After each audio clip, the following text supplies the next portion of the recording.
Morning, Mr. Sutton. We got most folks on? Let's see.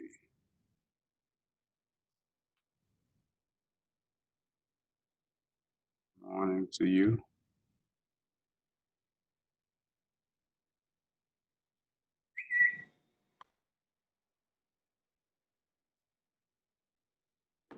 I'm still missing a few.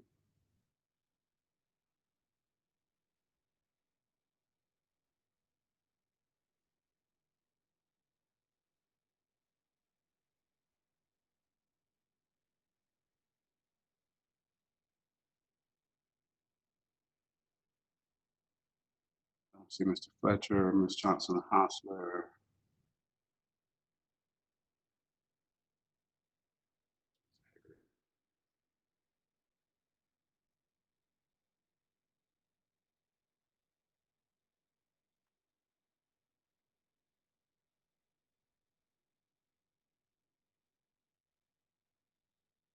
We've got a majority here, and we're not taking any action, so we can get started.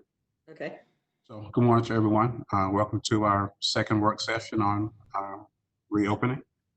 Kathy, you're going to kick us off? Kick it to Lloyd? Of course. I actually think this is like our third or fourth, isn't it? So second this week. Yeah. Second this week. Good morning, everyone. So welcome. Thank you for coming back for this hot topic. Today, I'm going to turn it over to Lloyd in just a minute. We're going to go a little deeper into some of the other dimensions of the work around reopening of schools for next year. And again, we are doing all of this in preparation for bringing to the board a framework for reopening with some of the details more hammered out on June 30th. And then, of course, we've got the governor's sort of announcement that's supposed to come by July 1. So those things will all kind of come together. And I'll turn it over to Lloyd.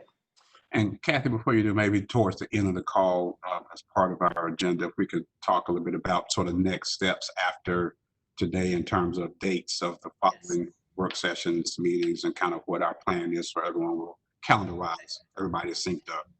Yeah, because I'm not sure that we've determined a time for next week on the 30th yet. Right. Okay. All right. Thank you, Superintendent Moore, Chair Sutton, and members of the board. First, good morning.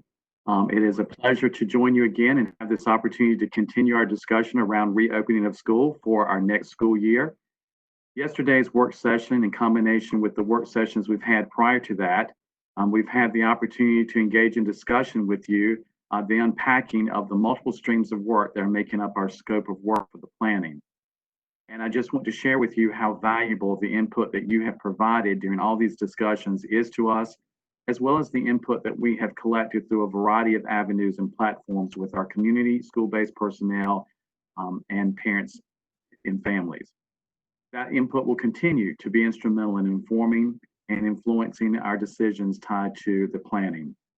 Today is equally important because we will be unpacking two additional multiple streams, ones that really influence our direction going forward next school year.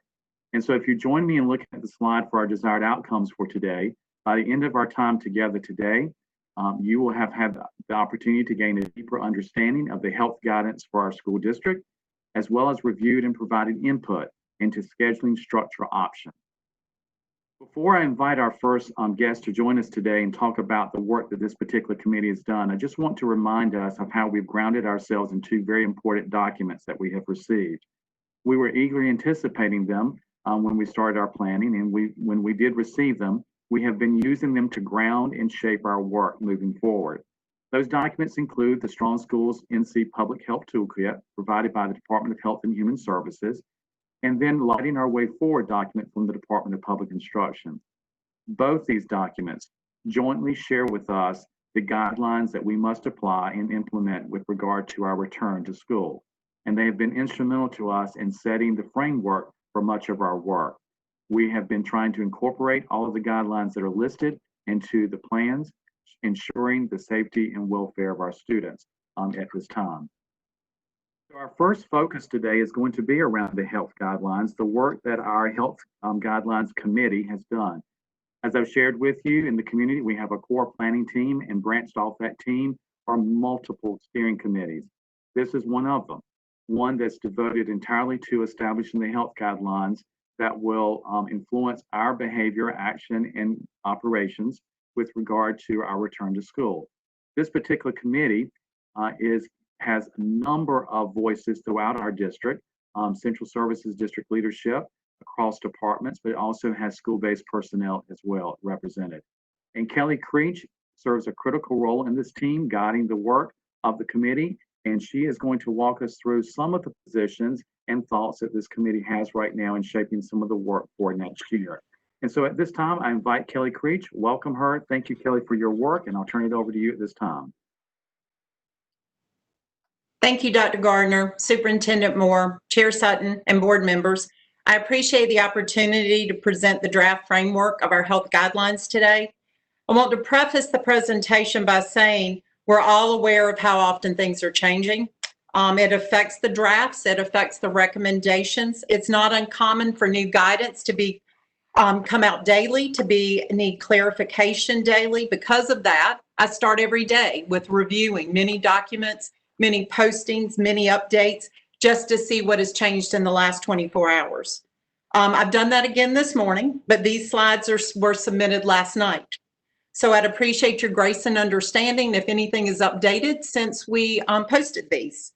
If there are anything that has been updated or clarified, it will be added in the near future.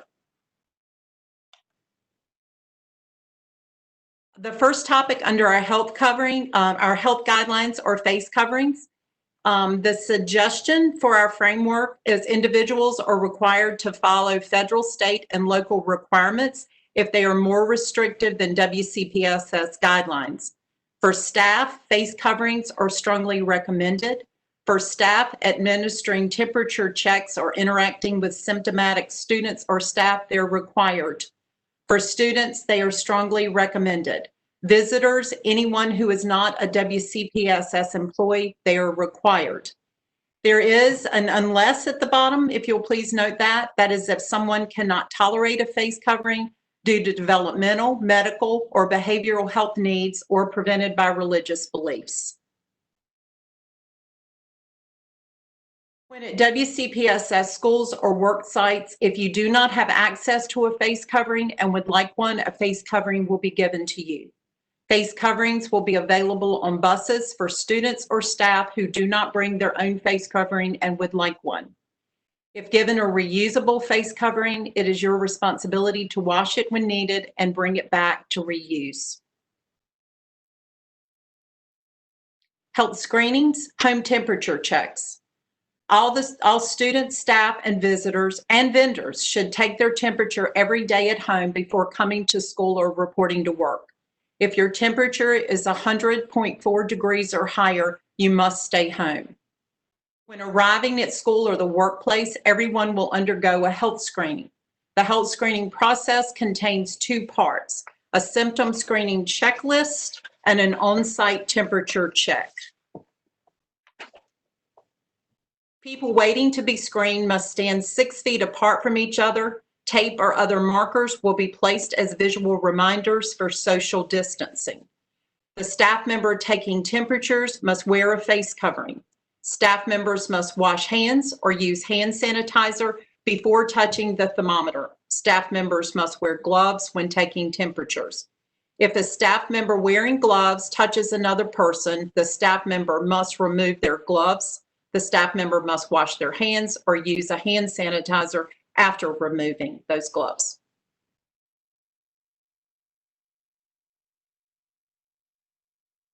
Students and staff who do not pass symptom screening, staff who do not pass the entrance health screening must be sent home. Students, a staff member must escort students who do not pass the health screening to the health screening waiting area. Offer them a face covering if they do not have one, and staff will contact the student's parent or guardian to immediately pick them up from school. A staff member will stay with the student in the health waiting area until their parent guardian arrives to pick them up. Staff must keep the student under visual supervision while remaining at least 6 feet away from the student. Staff must wear a face covering. If the student does not have a face covering, staff will give them a face covering to wear. Staff will notify WCPSS Health Services anytime a student does not pass a health screening. WCPSS Health Services will notify Wake County Public Health.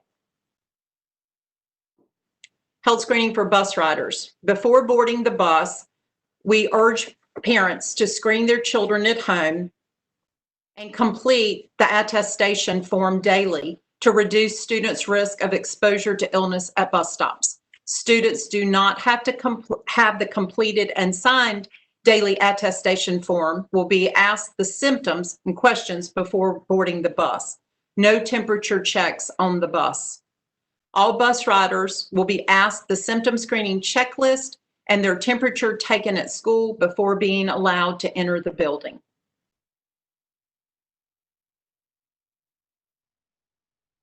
Bus riders who do not pass symptom screening. Students will not be allowed on the bus. Bus driver will not leave the student alone. Bus driver must keep the student under visual supervision while remaining at least 6 feet away from the student. Bus driver will park the bus in a safe place near the bus stop. Bus driver or transportation supervisor contacts the student's parent, guardian to have them come pick up the student from the bus stop. The driver notifies the transportation supervisor to advise them of the situation and bus delay. The driver should remain on the bus to continue supervising other children on the bus while also visually monitoring the student. The bus remains with the student until they have been picked up by the parent guardian or until another transportation employee arrives to supervise the student. Transportation supervisor will notify WCPSS Health Services anytime a student does not pass a health screening, and Health Services will notify Wake County Public Health.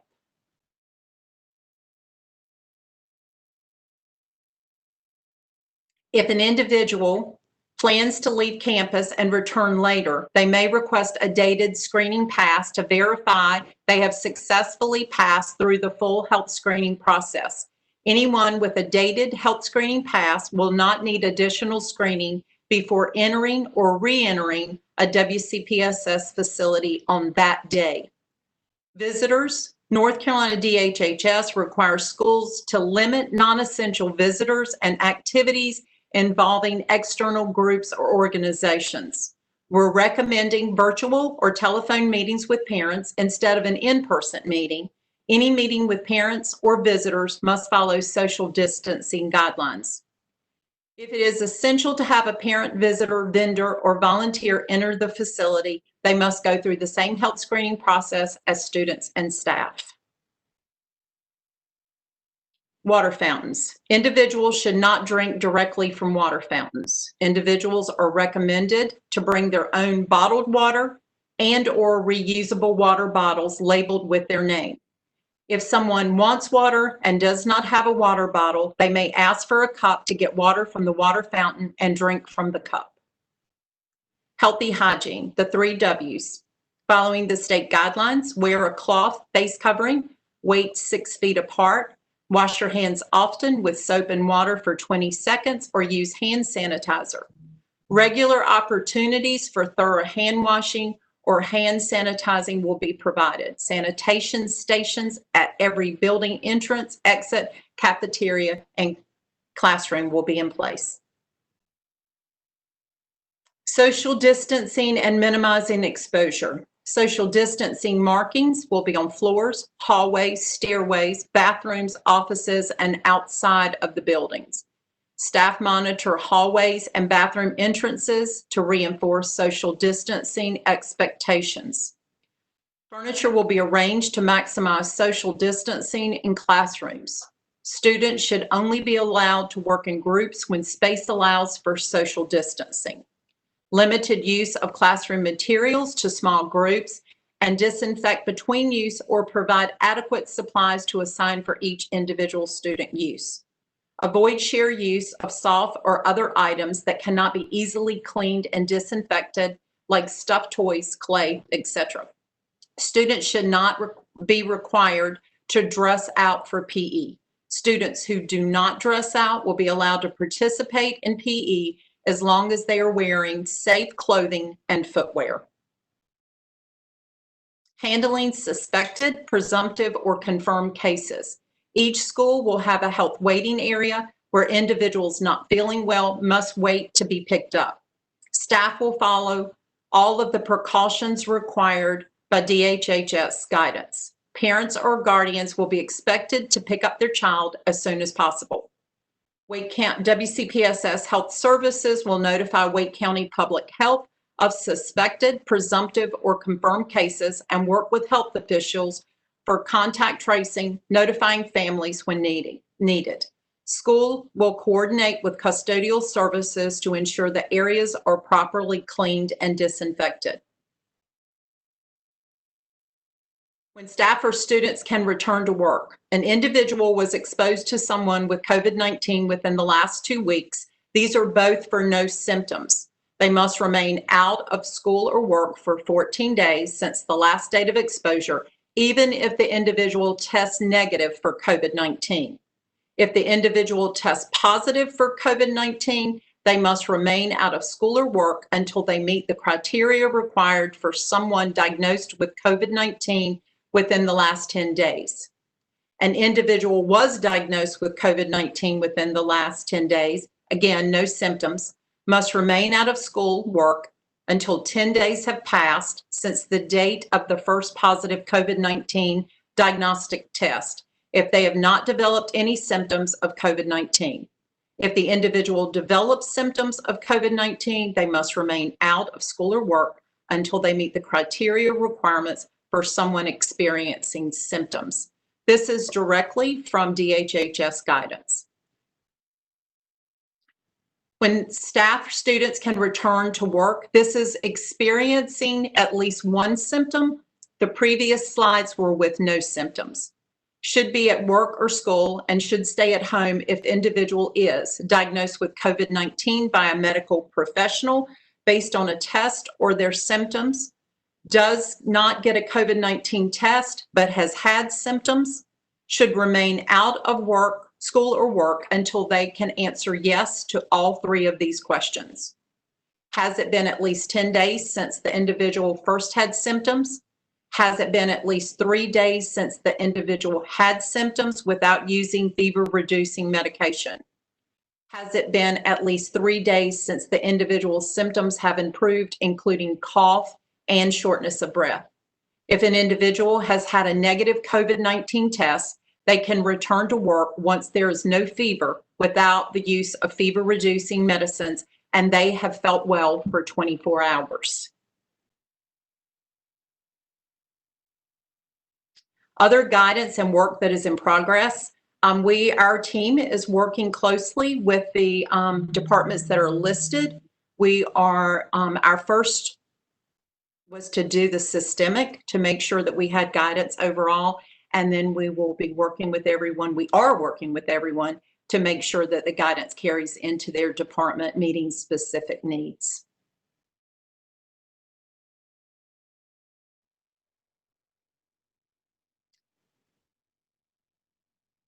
Are there questions that you have? I've got a couple of questions. Dr. Martin, I see your hand. Several hands are coming up. So I'll start with Martin. Yes, thank you. And thank you, Kelly, for the hard work. You know, these are not easy decisions. And I suspect both I and my colleagues are going to ask, you know, some tough questions because tough questions have been asked of us. And I just want to preface it that that's no reflection on the hard work that you all are doing. And I appreciate that. When my frustration here is I'm not convinced that we would make all of these recommendations had things like mask wearing not become a political issue. And I think it's important, at least the way I'm trying to look at this is, had this not become a political issue, what recommendations should we do, right? Based on the health guidelines, based on the science guidelines. I mean, I'm a scientist. I understand a lot about surfaces and fluids. That's part of what I research. And that's a lot of what mask wearing is all about.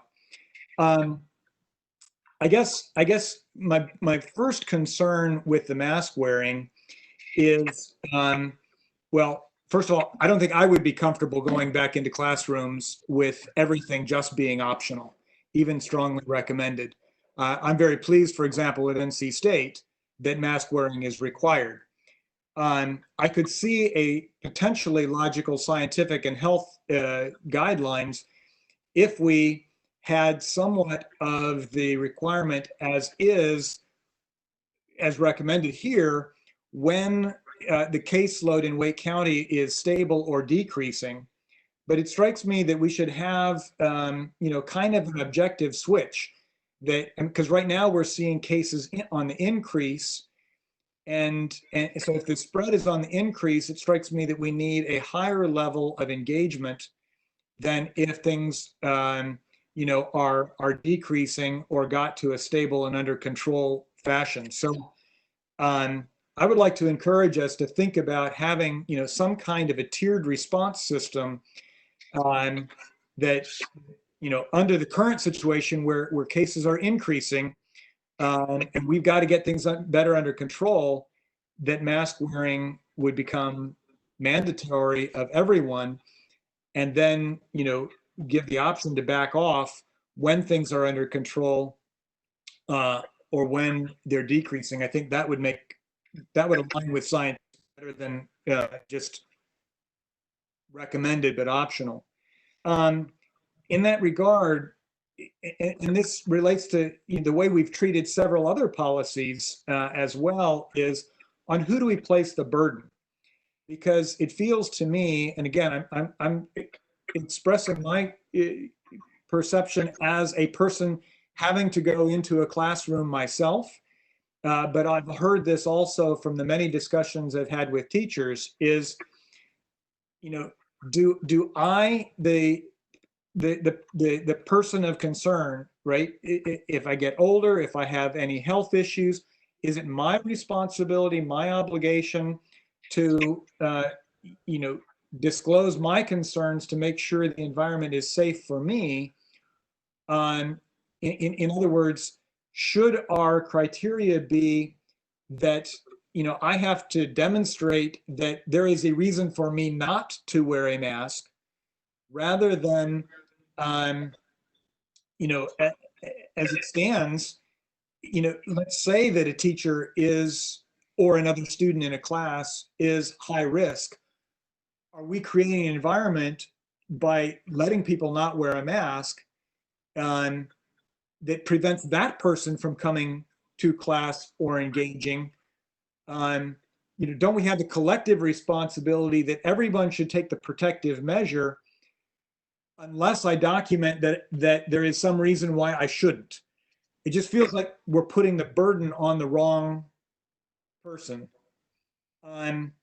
And then somewhat related to that, I also have concern that we need to give teachers the authority, or teachers or staff, the authority to take a differential action when health guidelines are not being respected.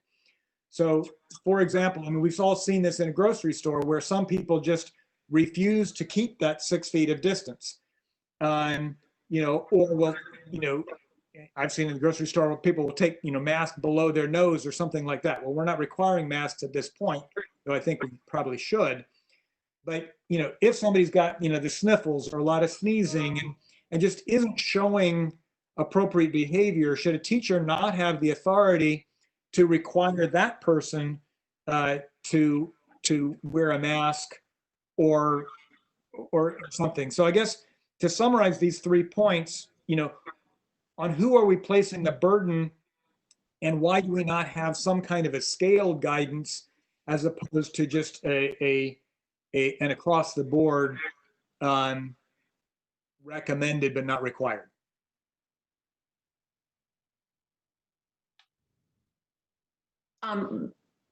Dr. Martin, we looked at the recommendations and the requirements from the state, but I truly hear that, and sounds like a really good idea that we would think about tiering that. That is something that we can take into consideration as we continue to work.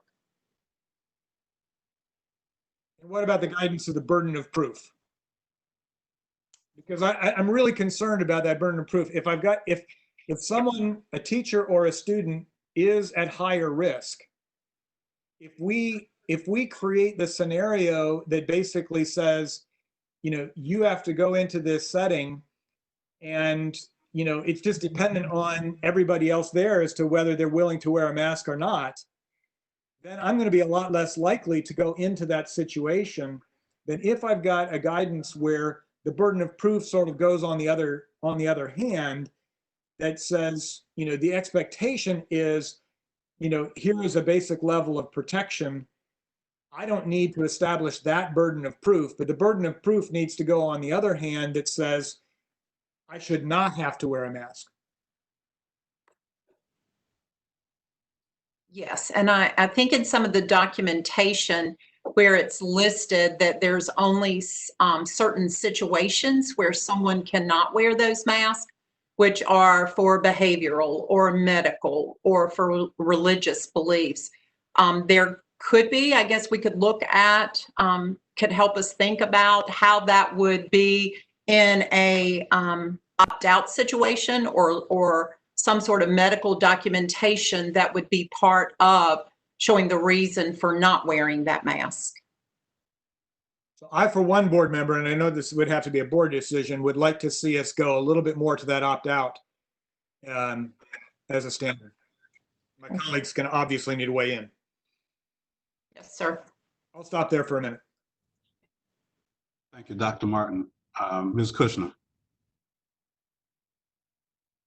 Thank you, and good morning to everyone. I appreciate the update, Ms. Creech, and so much to consider, but you did cover a lot of bases. So thank you to you and your team for all of that. And I know that thermometers are kind of hard to get by this last few months. There's been a run on thermometers. So have we considered and we really truly need the engagement, support, and cooperation of our families and staff. So have we considered if a family simply can't get their hands on a working thermometer, do we have, or a staff member, how are we going about getting thermometers to do some of these screenings?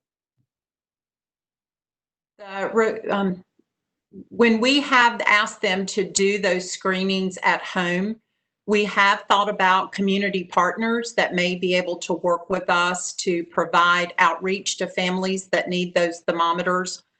There are oral thermometers that we do have, not a large amount, but we do have them in place that we could pull from. I will make a note that we can check with the Department of Administration to see if they have oral thermometers so that we could ask them what the supplies look like for doing that. I think the catch for that is how we would, if they could not check at home, they will be checked when they enter before they enter the school building. So the ask would be to please do it at home, but we will check you before you come into the building. So a safety net would be that. Thank you. And my other question was, a lot of teachers really truly want to see their students' faces, and they want students to see their expression. So when we talk about face coverings, I would think a protective shield would qualify as a face covering. And do we have any supplies of those, or have we thought about some of our teachers and students who can't maybe have a cloth covering to have a shield? We have looked at face coverings that have an area that is open, especially for our hearing impaired students or some of our students that require that contact to see that. So we have looked into that, and they will be supplied. We're looking at bids and different things through our purchasing warehouse. The face shield is normally worn with a face mask. So the shields that you see do not provide or stop droplets from the bottom. So when you face shield, it's usually in a two-part. You have what looks like the surgical face mask that loops or ties behind the head, and then you put the shield on top of that. The shield truly is beneficial for eye protection. It is used in conjunction with covering the nose and mouth with one product, the eyes with the other. What it really does is make it easier than wearing goggles, because that does impair movement. The shield covers the It just, the way that it's developed is to cover the entire face to include the mask, as opposed to goggles, which would be in addition to the mask. There are procedural masks, which in DHHS guidelines are called surgical mask, is the way that they put them, that have face shields that are attached to them. So it looks like the mask that you sometimes see with paper, the paper ear loop mask, and then that has a clear shield around the top. We do have those on hand. We have used those for bloodborne pathogens for years as personal protection, and we have in addition ordered more of those as well. Thank you, Ms. Creech. I think this clarity is really important as we communicate with our community as to what our plans are and what we're thinking through. So thank you very much. Thank you. Thank you. Thank you, Ms. Kushner. Mr. Haggerty. All right. Thank you, Mr. Sutton. Ms. Creech, thank you for all of this information. I know there are a lot of barriers, and it's going to be difficult to figure out how to overcome them all. Several questions. I want to be respectful of time, but I think they're important questions, and so I do want to go through them all. And some feedback. I'm concerned about 3 areas of the plan, and this is based on the feedback that we've gotten from some of our parent sessions. I would, and I'll then let you respond before I go to everyone, if that's okay. I'm concerned about the social distancing and these social distancing requirements, specifically in parts of the school day that just naturally lend themselves to a large clustering of students. The transition between classes at at middle schools and high schools put hundreds, or in some cases thousands, of kids into the same halls at the same time. Understanding how we can keep kids 6 feet apart in what's normally a wall-to-wall situation. Arrivals at school, carpool situations. Again, these are usually situations where there are mass gatherings of students where, even if they just go to the cafeteria or they go to some large room, currently, distancing, it's how we keep all of these students 6 feet apart in the limited area that we have. So I'd like to know a little bit about that, if this is something we can do, if it's just best efforts, or what strategies we could do. On busing, I know busing is a real challenge, and I'm glad we're having this meeting, and I'm glad you're answering these questions for us on the school board, because when I read that came out to us, I thought, well, some of these, this is statewide guidance, and there's some of these recommendations that can't possibly be implemented in a school system as large as ours. And yet, some of these that I thought we surely would not be able to do are recommended here. The temperature screenings at the bus, I just don't know how that will work. I know that there are unsupervised children at bus stops. Most children, especially at middle school and high school ages. In many cases, there's not an available parent home. In many cases, these bus stops are not right in front of the parent's house, where we have a number of children in the district where to return forms at all, let alone daily. I wonder, can we run a transportation network where a bus driver has to stop and then track down a child, an unsupervised child, and cannot proceed until another adult has safely taken that child back to the house or to some other confirmation. You know, what happens to all of the other children on the bus if they're there for over an hour, and how frequent will this be? I have some real concerns about whether or not we can do that. And I know there might not be a better answer or a better solution, or just the answer might be we just have to try our best. But if you could talk about these two areas, I'd appreciate it. And then I'll come back with my third question. Okay, thank you. When we're talking about social distancing, we had principals from all of our levels, as well as teacher input as they were looking at it. Some of the suggestions have been to alter bell schedules when we're dismissing from classes or moving from class to class, so that on a hallway that there would be a different a rotation of release, so all the bell wouldn't ring and all the students wouldn't enter into the hallway at one time. That was suggestions of principals. It also was, when you were speaking of arrival, one of the things that was talked about with principals is the way that they do arrive, and they go into a cafeteria or they go into a gym to wait. And they were talking about having supervision, so students would go directly to their classrooms upon arrival at school. So they wouldn't be put in a holding area, if you will, of sorts. The same thing with dismissal. Instead of being moved to stand, and I've seen it too, Mr. Haggerty, out where they're standing outside waiting for parents. They're looking at, even in, we do in elementary school where we have tags on cars, and then for some reason we get to middle school and we don't tag cars, or we don't do it in high schools.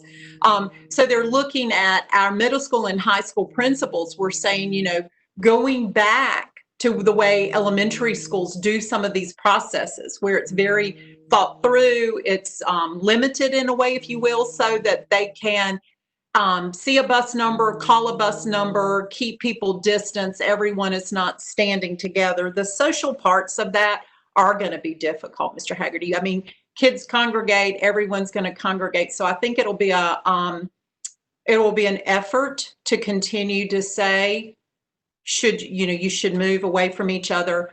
Hopeful that some of the floor decals and things that we're looking at, the signage, will develop a culture of knowing that you should do that. It will be staff. Staff will have to remind you're too close. One of the principals even said some of the hallways are narrow because of lockers, and the lockers are not used. So some of the alternatives are to look at, can those lockers be removed to make those hallways larger? When we're looking at stairwells, having one end up, the other end down. So trying to use some of the things that we find in businesses, or we find in just searching the internet, honestly, to see what is working in other places, how we could use the different things. Principals and teachers are the best things for us. They can tell us immediately when we're working with them, that looks really good on paper, but that is not going to work in real life. But here's what I think will work. So some of the most valuable resources we have for social distancing ideas are those principals and teachers. As far as the bus, you know, there are other alternatives where there would be someone that would perhaps ride the bus to lessen the burden. But then again, sir, that would be, you know, a cost. It would be putting a different person, additional person on the bus. I'm sure that there will be some efficiency issues with that as we move through it. Parents will forget to do forms. I can remember as a parent, I forgot to sign things that came home in Wednesday folders that made me feel bad that my child didn't have them. So I'm sure we're looking at altering the forms. Could we do it so that it's more than one day? It still would have to be signed daily, but it would be one piece of paper instead of shuffling through trying to find a piece of paper. I've asked questions. Can we do this for high schoolers? That would be a picture on their phones, you know, for those that have phones. Can they take a picture of it and show it that way? Is there any way that we could have an app that could be developed that would help parents that have the ability to use that? It certainly wouldn't be for all of our parents, but could we lessen some of the paper shuffling? Could we lessen some of, could we make it a quicker process? The temps will not be taken on the bus with the process that we have offered. The temps will be done at school. The attestation forms or the questions would be there. One of the things that we have done with these questions, and it may be helpful, is our Office of Early Learning has done some screenings, and I work with them, and we did walkthroughs and we did practice. So we found that what we thought would be timely can take time, but the more you do it, the faster it becomes, and the more training and the more comfortable you are with asking the questions, with taking temps, it speeds the process up. People become more comfortable. So all of these things that we're talking about would come with being able to do education for the staff, for bus drivers, for students. So everyone, there would be a training element before any sort of implementation when decisions are made of how we should do this. Okay, and Ms. Creech, I really appreciate that. I mean, I appreciate all the creativity that, again, some of these are challenges that there just may not be a better way. To clarify on the busing, and I'm having to flip back to my slides to double check it. I guess my confusion was we had the slide that talked about the attestation, and it did say there'd be no temperature checks. And if you didn't have the attestation, then there would be the check when you arrived at school. But then we had the next slide about bus riders who do not pass symptom screening. And so if they're not getting screened before they get on the bus with the temperature screening, when maybe I didn't understand exactly what's taking place. Yes, sir. I'm sorry for the confusion. There are health screening questions and then a temperature check. So the health screening questions are the attestation. That takes the place of asking the questions. The two things that would happen on that transportation screening, if you will, would be either an attestation or the student would be able to answer those questions. When they get, upon arrival at the school, they would go through the same health screening prior to entering the building with questions and a temperature check. So then in what situations would you have a bus driver attempting to contact a parent with a student and not proceeding on the route? If the student answered a question that would keep them from passing, that they have been exposed to someone, that they do feel like they have a fever, they have a cough, that would prevent it. Okay. If you had a student, truly, if you had a student that arrived at a bus stop that was not able to answer those questions and their parents were not with them. Okay. Okay. So the questions are asked regardless of whether or not they have the form. No, if the students that have the form, the questions would not have to be asked. If there are students that do not have the form, then they would have to have those questions asked. So if everyone on a bus has those forms, then no questions would have to be asked. They would all board, have their forms, go to school, and then when they arrive at school, they would have the full screening at school. But if there is no attestation form, the driver would have to ask those questions. Some of the things that we've thought about that is putting the questions visually over the door of the bus so the driver could very quickly ask those questions as they're boarding. And so if they answered all the questions correctly, they would still get a temperature check at school. But if not, that's when they would not be permitted on the bus. Yes, sir, that is correct. Okay. Bill Fletcher brought up a question about language barriers that we talked about, but I do want to move on just to the other topics, so to allow other folks. I know everyone has a lot of questions, and I want to get back to masks and the mask recommendation. I appreciate Dr. Martin's comments, and as he says, there's a lot of division. Some of it's political division. But I think there are other questions about mask use beyond just politics that have come into, again, through a lot of these parent meetings that we've had, where both parents and teachers have been represented. You know, I have questions about, I've heard these two public meetings that we've had about how they would enforce mask use, especially among younger children. And if enforcing mask use requires handling of masks, that thing that you're asking them to do, and puts the teacher and the kid back in a situation where they're in close contact with people with hands near faces and things like this. And so, particularly at the younger grades, with the younger children, particularly with EC students, special education students, and maybe that's where there's an exception for health if there's a profound EC case where it's, but just without those medical cases, just with younger children, I have concerns about how that mask use can be enforced. And again, I know that you said it's strongly recommended, but I know Dr. Martin was leaning toward maybe more widespread mask use. Again, I appreciate what Ms. Kushner had brought up about face shields, and I appreciate your discussion of that and the medical impacts of protections that are afforded or not afforded by the shields. A number of teachers have talked about their preference for a shield and the ability for children to be able to see their faces so that they can communicate. I had not heard about this cloth mask that might have some transparency. So I appreciate that as an option. But I did want to say that I think there have been a lot of questions from teachers and parents about how to enforce that mask use safely, especially for younger children, if we would. And again, I have reservations about how we could make that mandatory. Thank you. Yes, sir.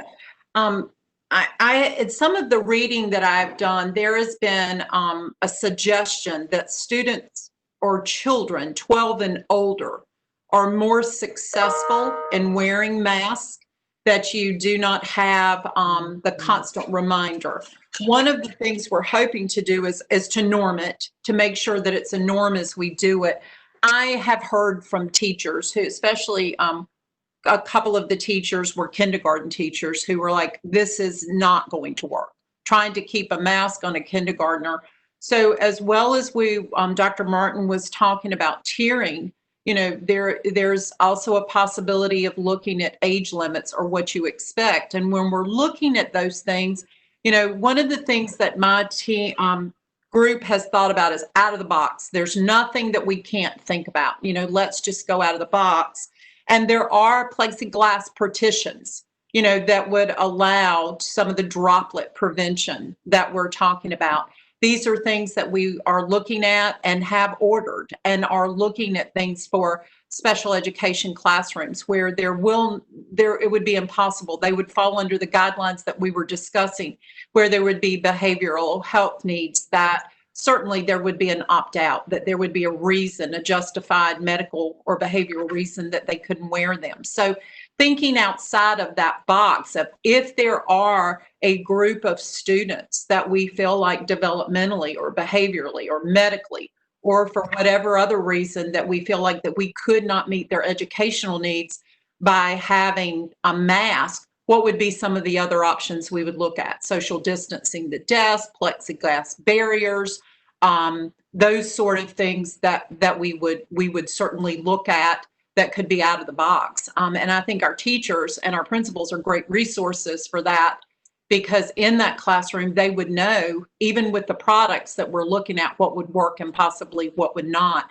Maybe helpful to do some trials, to take these products and start working immediately to put these into some trial situations, teacher input on how it would work, what it would look like, so that we could take a look at all the different things that would be possible to use in a classroom setting. Again, Ms. Creech, thank you. And I just really want to express my appreciation. It's clear that you all have done extensive work worked very hard on these recommendations, and it looks like you've left no stone unturned. So again, I know these are extremely hard, extremely difficult obstacles trying to meet these deadlines. And even if I still have some questions about it, I don't want there to be any misunderstanding that I think you and your staff have done a tremendous job. Thank you. Thank you. Thank you, Mr. Hegarty. Let me go to Ms. Cash now.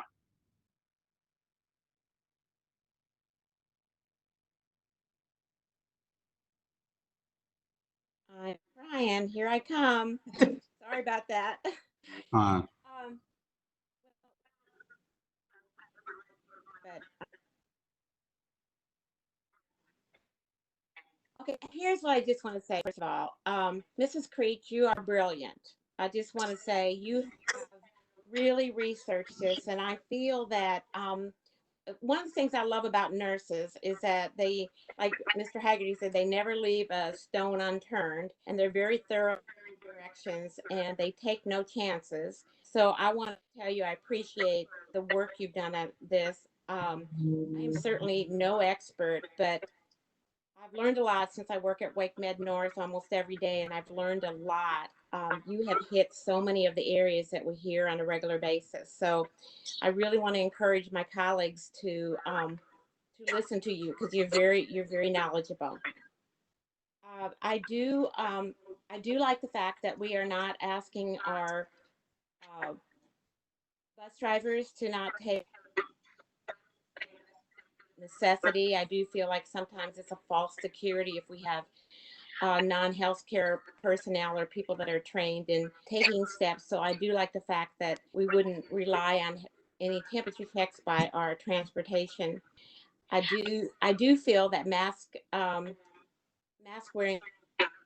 I feel that from all the things I've learned, and I'm glad that you touched upon the base that the shield is just not there to cover the droplets. It's there to cover your eyes if you need it when you're in a healthcare setting. So I'm glad that you've taken that and about the fact that shields are very good protection. I also hope that our colleagues understand that, or my colleagues understand, and that you've covered really well. I think that our personal use of our PPE is what works best for our protection. We can't always be sure that people around us or the children are going to do exactly what they're asked to do. If we protect ourselves, and I think we find that in the healthcare and the emergency rooms often, I've watched mothers try to put a mask on a small child and expect them to wear it for a very long time. It's very difficult, but I do know that the nurse takes their precautions on their own well-being by protecting themselves, and it seems to be very effective. So I think we'll need to rely on our active participants and encourage their own family members and themselves and their own family to understand the importance of protecting themselves is probably the primary piece. I do want to emphasize what Mr. saying. I do think our transportation areas are going to be one of the most difficult places. I do think the halls are going to be difficult, and I think you've covered that as well as you can as a health professional. And a lot of that's going to fall into what can we do in our facilities to space these people out. And you've covered everything so well. And I am going to also understand that we do need to do things in other languages for other people that that need a different language. And I know our bus drivers won't be able to handle all that on their own. So we'll need to look at that. I just want to say that as a board member, I really think you're really good at your job. And I really think you have thought this through extremely well. So thank you. Thank you. Thank you very much. Thank you, Mrs. Cash. Let me go to Mr. Fletcher. Thank you, Mr. Sutton. And can I just say a +1 to what Roxy just said? Thank you. I do have this question and observation. I'm not sure how staggering the bell schedule within a high school actually changes the interaction. I realize there'll be fewer young people in the hall, but the folks who are changing class have to go somewhere, and that class may be on a different tier. So I'm not sure that's a complete solution. Let me ask you this: how do these health challenges change as the density of number of students in the school changes? So if only 50% of our students come to school, does that modify or does that mitigate the need for any of these other, for some of these strategies that have been put in place? Mr. Fletcher, I would think that we would use the same strategies, but with less students present. Of course, it's going to be a lot easier to do it because we wouldn't have as many students between classes or arrival or departure. Social distancing would be easier in classrooms. You'd have less students to do that. I don't think that, my belief is that the decrease in population would certainly make it easier because of the square footage or the size of hallways or the density of the population. As far as decreasing what the guidelines would be with social distancing, mask, or those sort of things, I think that it would still need to follow what we're doing with the 3 Ws. I think that we would still, the wearing of the mask, the washing of the hands, and the waiting, the 6-foot social distance would still come into play. Thank you. I'll defer to you on the face shield question, but just wondering, because I've had several teachers, particularly for the earlier grades, saying the kids need to be able to see my face. And if I understand the water droplets still come down, if we're maintaining 6 foot, does that, never mind. It's going to be hard for some people to accept that that's not a good solution. Let me ask one other question about transportation. I shared some of Mr. Haggerty's concerns and observations. It sounds as though the attestation is going to become a bus ticket. And perhaps we ought to treat it that way, that it's a universal requirement to get on the bus is to have a daily attestation from your parent that you're not sick. That solves the language issue for the bus driver asking, it solves the time issue for the bus driver having to stop and ask questions of 2 or 3 kids who show up and don't have their attestation form. It's cut and dried. It's clear. You don't have the form, you don't ride the bus. And so that's something I would ask us to consider. That may not be the solution, but it certainly would eliminate any vagaries about whether I need to do this on a daily basis. So thank you. Thank you. Thank you, Mr. Fletcher. Mrs. Mahaffey.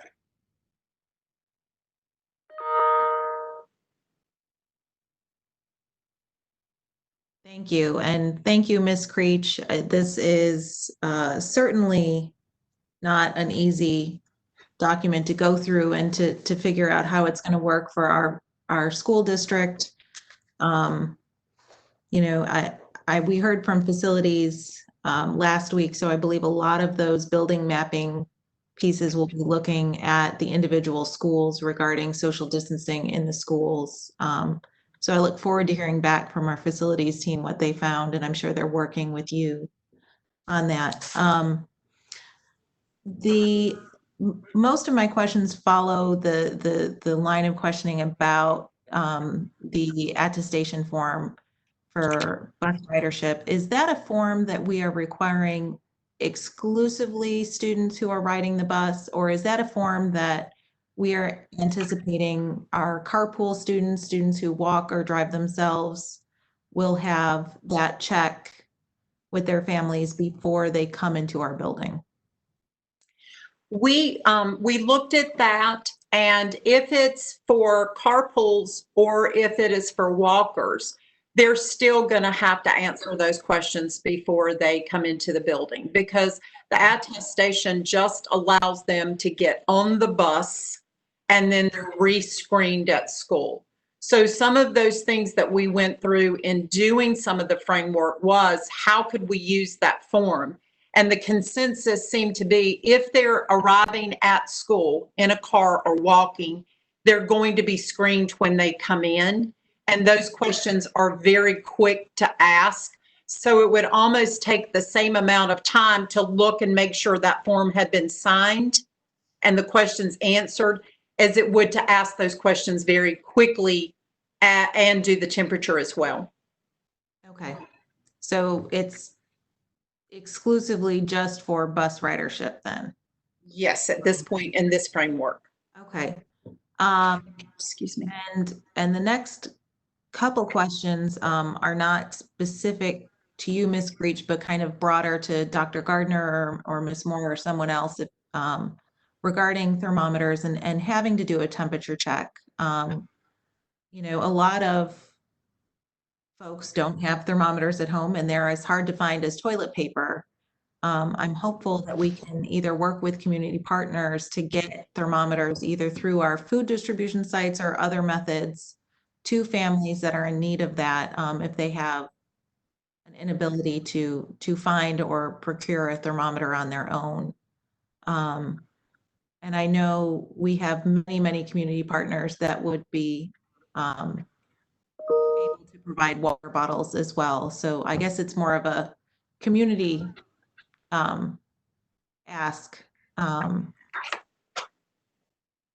those things. But do we know how many of our schools have the water bottle filler materials? That might be, again, more of a facilities question.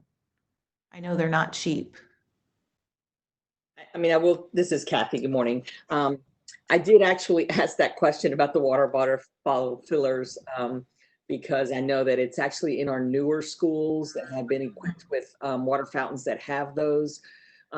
However, they have water fountains as well. So, you know, it is something that we're looking at in terms of how we take into consideration what that looks like in schools. But I think certainly your suggestions and thoughts about how we ensure that every child has a water bottle or that every family has a thermometer, and certainly how we can partner with them should that be a need, I'm sure that we will be happy to figure out how to do and who we can leverage to help us with that.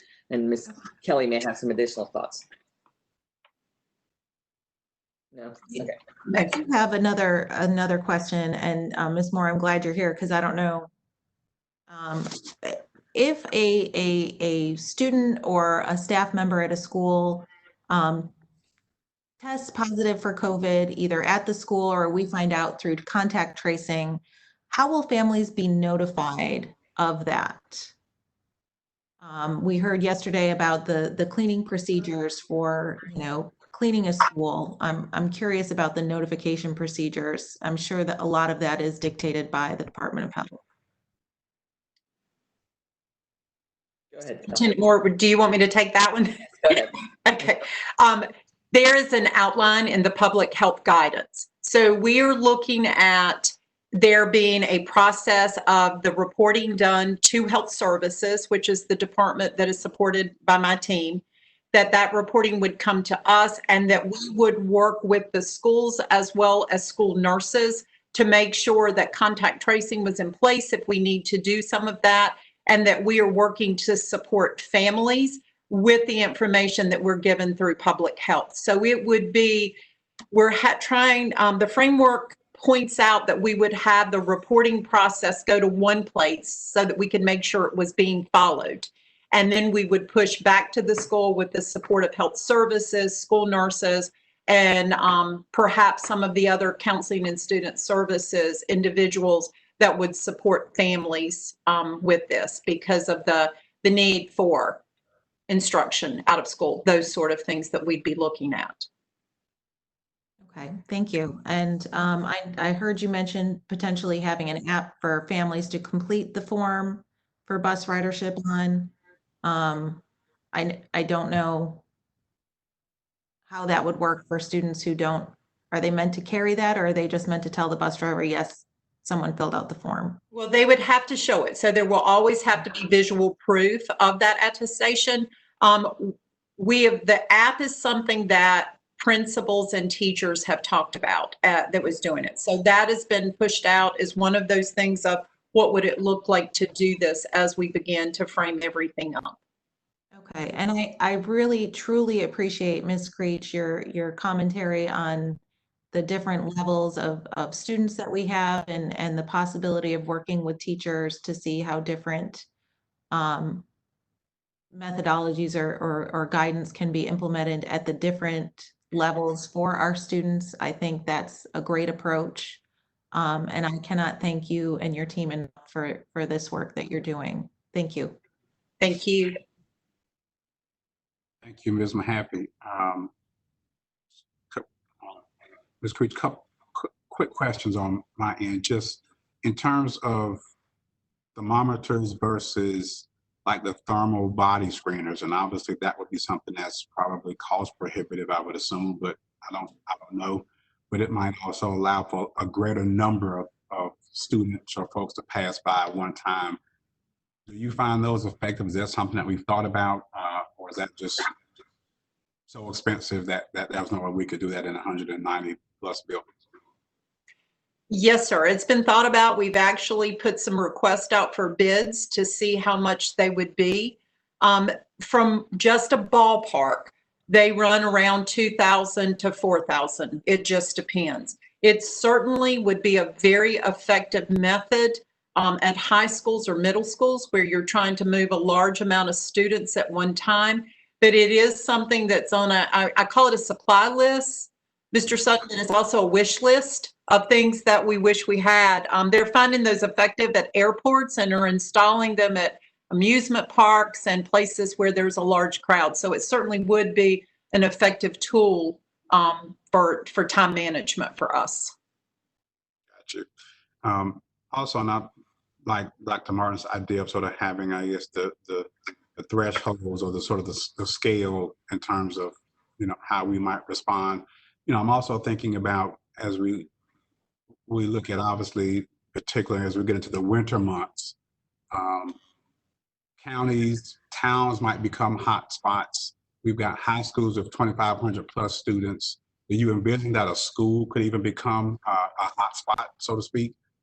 And if so, how we might then respond to that in terms of moving from a recommendation of masks to requiring masks and other health protocols? How would we respond to that? Or do you envision a school, so to speak, or an area becoming a hot spot, and how we would respond to that? I am certain that at some point there will probably be these hot spots, sir. I think that there probably already is now, you know, areas where we would see more transmission. The guidelines from the state say that individual schools would be, you know, could be closed for a certain amount of time till there's decreased cases, till there's contact tracing. So those sort of things would also be with the assistance of public health. So any sort of clustering, they would call it, we would be reporting. It would be picked up immediately. Public health would tell us they would guide it for us. They would tell us if the school would need to be closed, for how long, and those are the guidance that we would follow from them. I can't speak to what the tiering would look like if we had those students out of school and the educational pieces of that, but it certainly would follow public health guidelines for the health side of that. Okay. I see a rare hand from Mr. Blumberg. I see a hand from Ms. Johnson-Hoster as well. Ms. Johnson-Hoster, I'll call on you first and then take Mr. Blumberg, and then we need to move on. Okay, thank you. Preach, I echo my colleagues' sentiments. Thank you for the work that you've done and your team. It's tremendously helpful. I like Mr. Fletcher's, I didn't see it when I first raised my hand, his ticket idea, and this is really not a question for you, but again, a bigger issue for the entire team to consider for bus ridership. And my colleagues have touched on this a bit. We know that our little people barely remember to take notes home as possible, but I'm also considering parents who may have shift work or their hours change often. So I guess I'm more concerned about the number of bus riders when we are using this ticket or their way to get on the bus based acknowledging their symptoms or lack thereof, I should say. what are we going to do when those kids show up without those things? And especially if it's consecutive days. And that's really a question on the academic side of the house is, are we going to be prepared to leave those kids? Are we going to have different methods to allow that, especially because we don't know what the bus ridership will look like?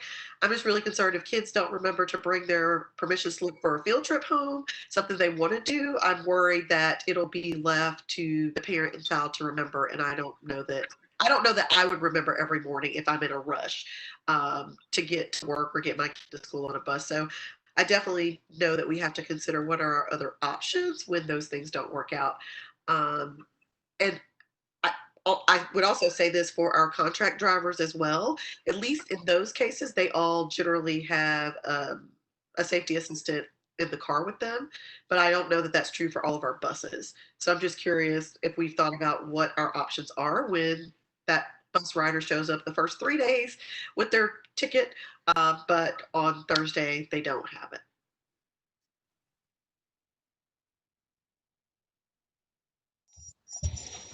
And Ms. Johnson Hospital, this is Drew Cook. I think it's an incredibly important question and one that we'll be talking, I think, about in a little bit more detail in a few minutes. But I think to your point, we're going to have built-in flexibility with whatever instructional delivery model that we implement. And I think the level of understanding, empathy is going to have to be at an all-time high, given the fact that we know we've got kids that are going to be arriving in all various forms and states.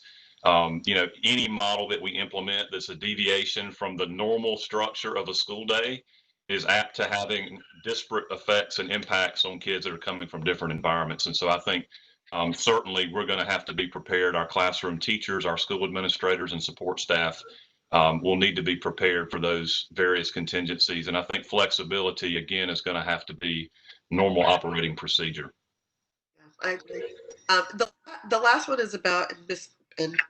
Happy asked the question around a positive case at a school, and I guess I would ask back to communications, or maybe your team has thought about this, Ms. Creech, is how are we going to define that to parents? Because I think that's going to also be one of those upfront questions of, are we going to know? Because parents will make very different decisions, right? Some will say, if a person in the building has it, then that's a reason to bring my kid home. Some will want to know, was that person in my class? And when we talk about confidentiality, because those are currently the structures put in place for Health and Human Services around disclosure, but clearly my concern is each parent is going to have a very different perspective on whether they want their kid in a building versed on the contact, and some will want just a person in the building having it. They will not want their kids there. So I'm not sure how much of a conversation you all have had with HHS. And some of this, I know Superintendent Moore, we talked about this before we closed in March when one of our schools did have a positive case with a teacher. We didn't have to play that out because the governor closed schools shortly after. But I'm wondering if you all already have those scenarios worked out of how to address if it's an adult or if it's a child, and then how we're going to handle that differently to protect that person's confidentiality. Because I'm imagining we'll have less people in the school, and I think it's going to be harder to maintain confidentiality of whoever the person is that may test positive. So I'll let Kelly expand if she has more data, but more information on this, but we will be following whatever the guidelines are that we are given that both maintain confidentiality and provide the level of information that we are able to provide. And if there are differences based on the scenarios in terms of whether it's a staff person or a student or another person in the school, and how it happens that we would follow what we're asked to do in those particular settings. And Ms. Creech may have more. The guidelines from public health would give us that guidance. We can't overstep any of the public health law or public health guidance. Sometimes it does feel like that we can't give information that we should, but for us, that's through law. That is how we do it. So by us reporting things to public health and allowing them to guide the work, my hopes and my belief are that they will guide us how we push information out and what it would look like. And what we do in the schools will follow the same process that's going on in the community. So it will be reflective of how it's being handled. Thank you. So I would definitely go back to our communication people that whatever, I mean, it feels like we're at the point of giving parents a binder if their kids are coming back into the building, but I feel like that's one of the things that should be communicated earlier, because again, a lot of parents will be surprised, even though we know what the state laws are. It's still hard to, it's still, once you're in the situation, to imagine that you're not going to be able to give me information. That really helps me as a parent make the best decision about letting my kid return to school if there's a positive case. And so I certainly believe we probably should address that very early on, and as just a set of reminders to parents of what we can and can't do. Because I do believe when we're emotional and in the moment, we'll forget that the principal can't tell me who it was and where that person was located in proximity to my own child. So while we're governed as a district, we're governed almost by everything is by law and not of our own will. But that still doesn't help the parent. The parent is still going to want to know what Wake County's response will be. And I think that's going to be one of our biggest challenges. And I think it's what we have to prepare for, is if and when there's a positive case. Thank you. Thank you, Ms. Johnson-Hostler. Mr. Blumberg.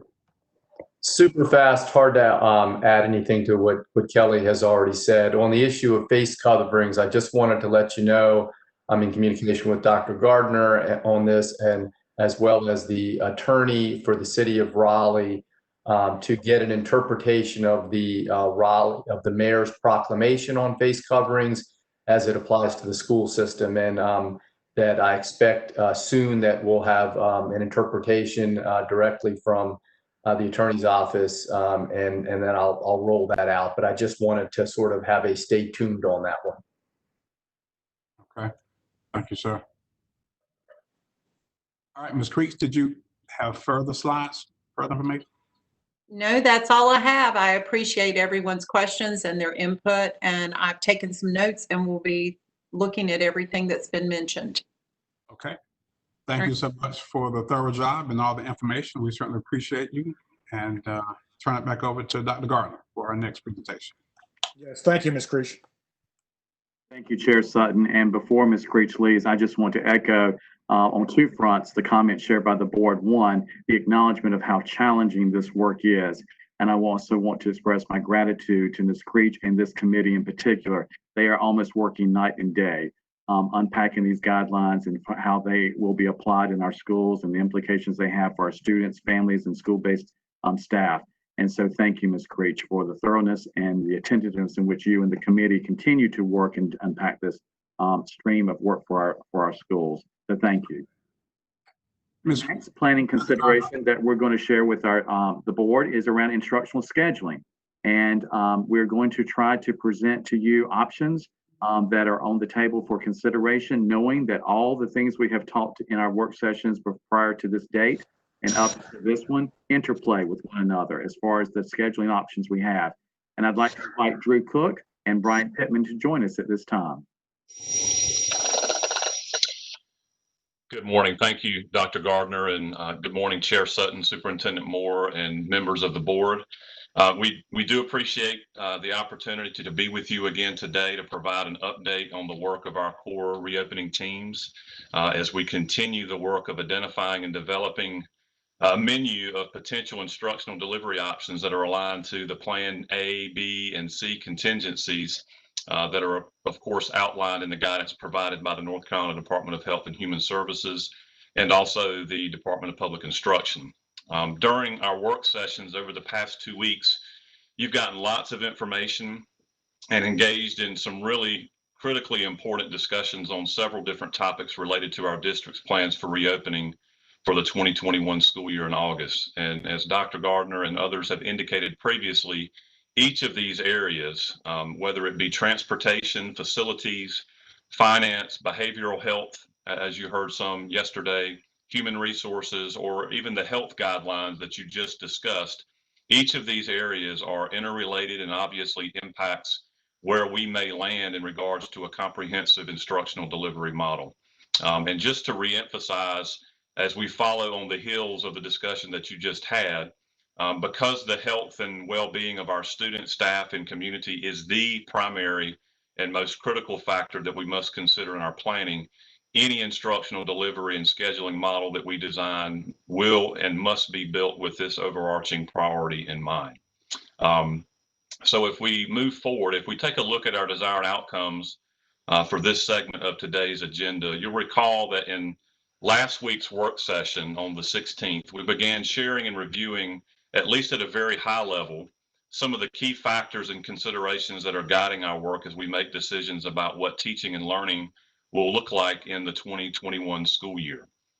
We also spent some time discussing the potential need for a fully online option for students, which culminated, of course, in a decision to move forward with the development of a Wake County Public School System virtual academy as part of our broader reopening strategy for the 2021 school year. And we will talk a little bit more about that today and again next week as well. For today, though, while we are not looking to necessarily make any final decisions given the scope of the work and just the sheer volume of information that we'll be sharing and reviewing and discussing, we will continue further along the path that we started down last week. So more specifically, by the end of this session today, we hope to build some common language for discussing options for learning environments. And we also want to be able to review and clarify some of those options for scheduling structures. Our hope and our intent is that today's discussion will serve as kind of a foundation and certainly a springboard to some critical decision making next week. So during our discussion, tentatively scheduled for, I believe, June the 30th, we will at that time then determine a specific scheduling structure with which to move forward on, while also discussing and reviewing some details and logistics related to the new Wake County Public School System Virtual Academy program, which, as I mentioned a minute ago, Mr. Pittman will share a little bit more about as part of his presentation in just a few minutes. So to get us started this morning in this conversation, we thought we'd first take just a moment to ground ourselves in some of the terminology we'll be using in our conversation, both today and moving forward. You may recall that in last week's session, we did discuss the challenges associated with a varied understanding of terminology, and of course the potential for confusion and some misunderstanding when that happens. So today we've provided some brief working definitions to frame our discussion on the slide and embedded in the reference document that you see there. I'll first draw your attention to just three key terms that we'll be using. First, the term daily face-to-face instruction refers to students attending class sessions face-to-face in the school building with their teacher and their classmates each day. Sometimes this can also be referred to as in-person instruction. This environment is, of course, the most familiar to our students, parents, and teachers, historically speaking.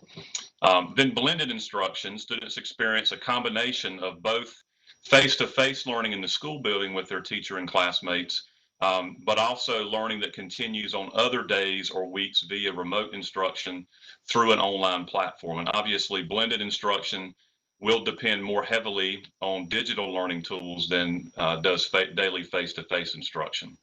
And then finally, fully online instruction. Students receive instruction entirely, as the term indicates, online.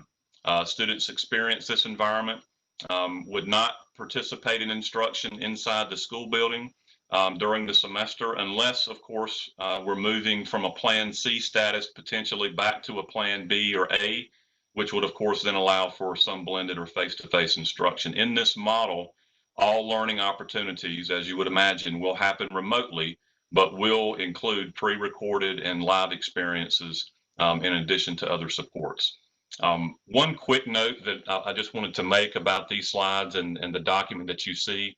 I think Dr. Martin and a couple of others, I think, have kind of pointed out astutely that it's always important on an ongoing basis to ensure that the vocabulary that we're adopting is considerate and reflective of what the embedded language is really saying.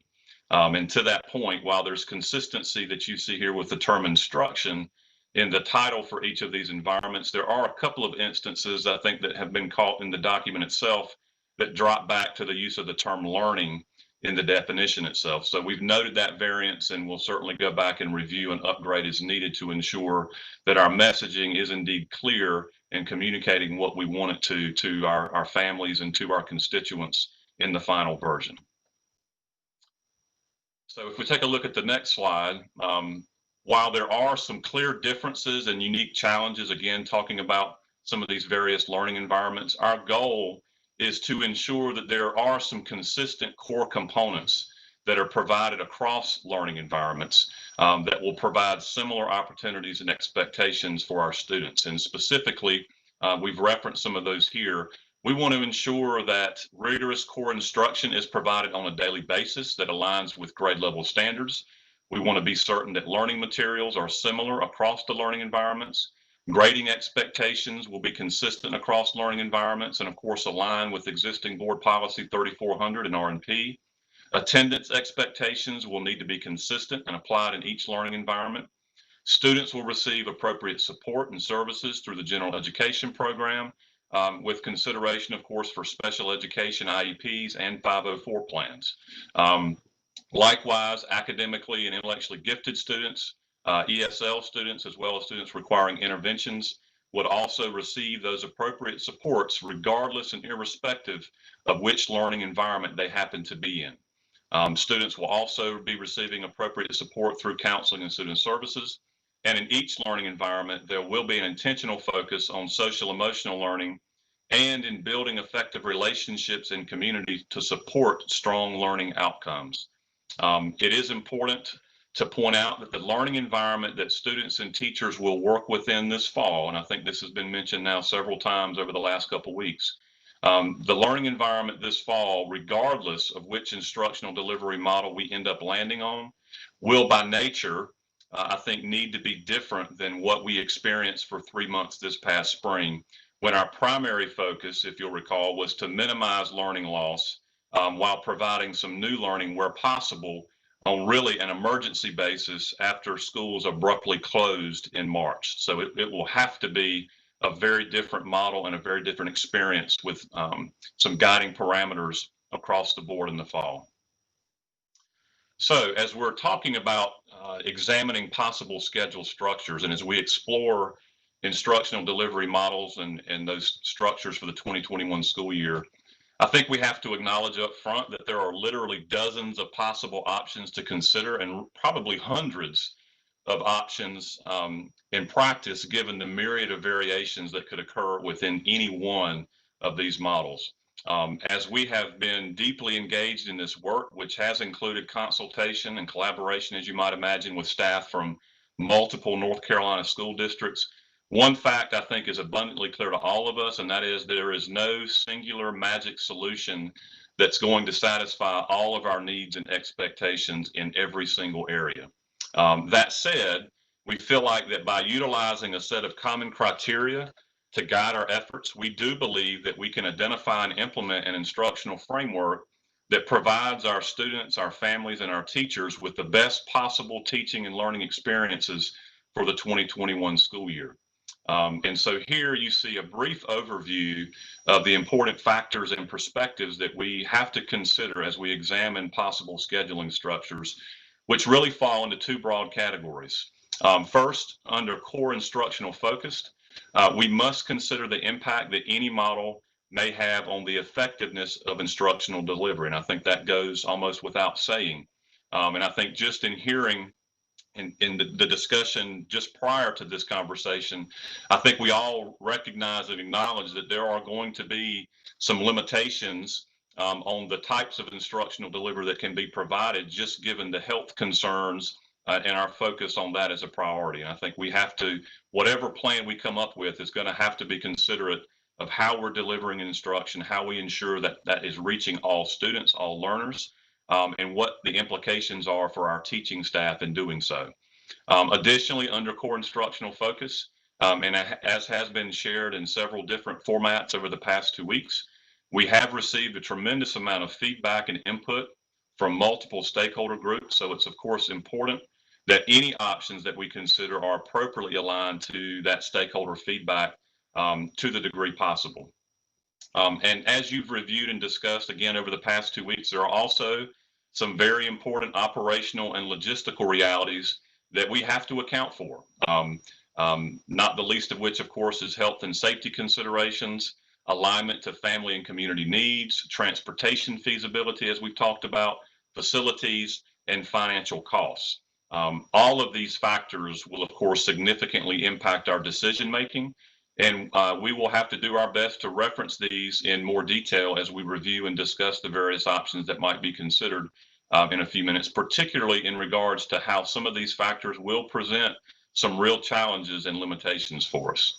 But before we dive into the details of some of the instructional delivery options today, we did want to take just a moment to first acknowledge and highlight what we feel like are one of the more critical factors that we have to address now that falls under the family and community needs category that we just referenced.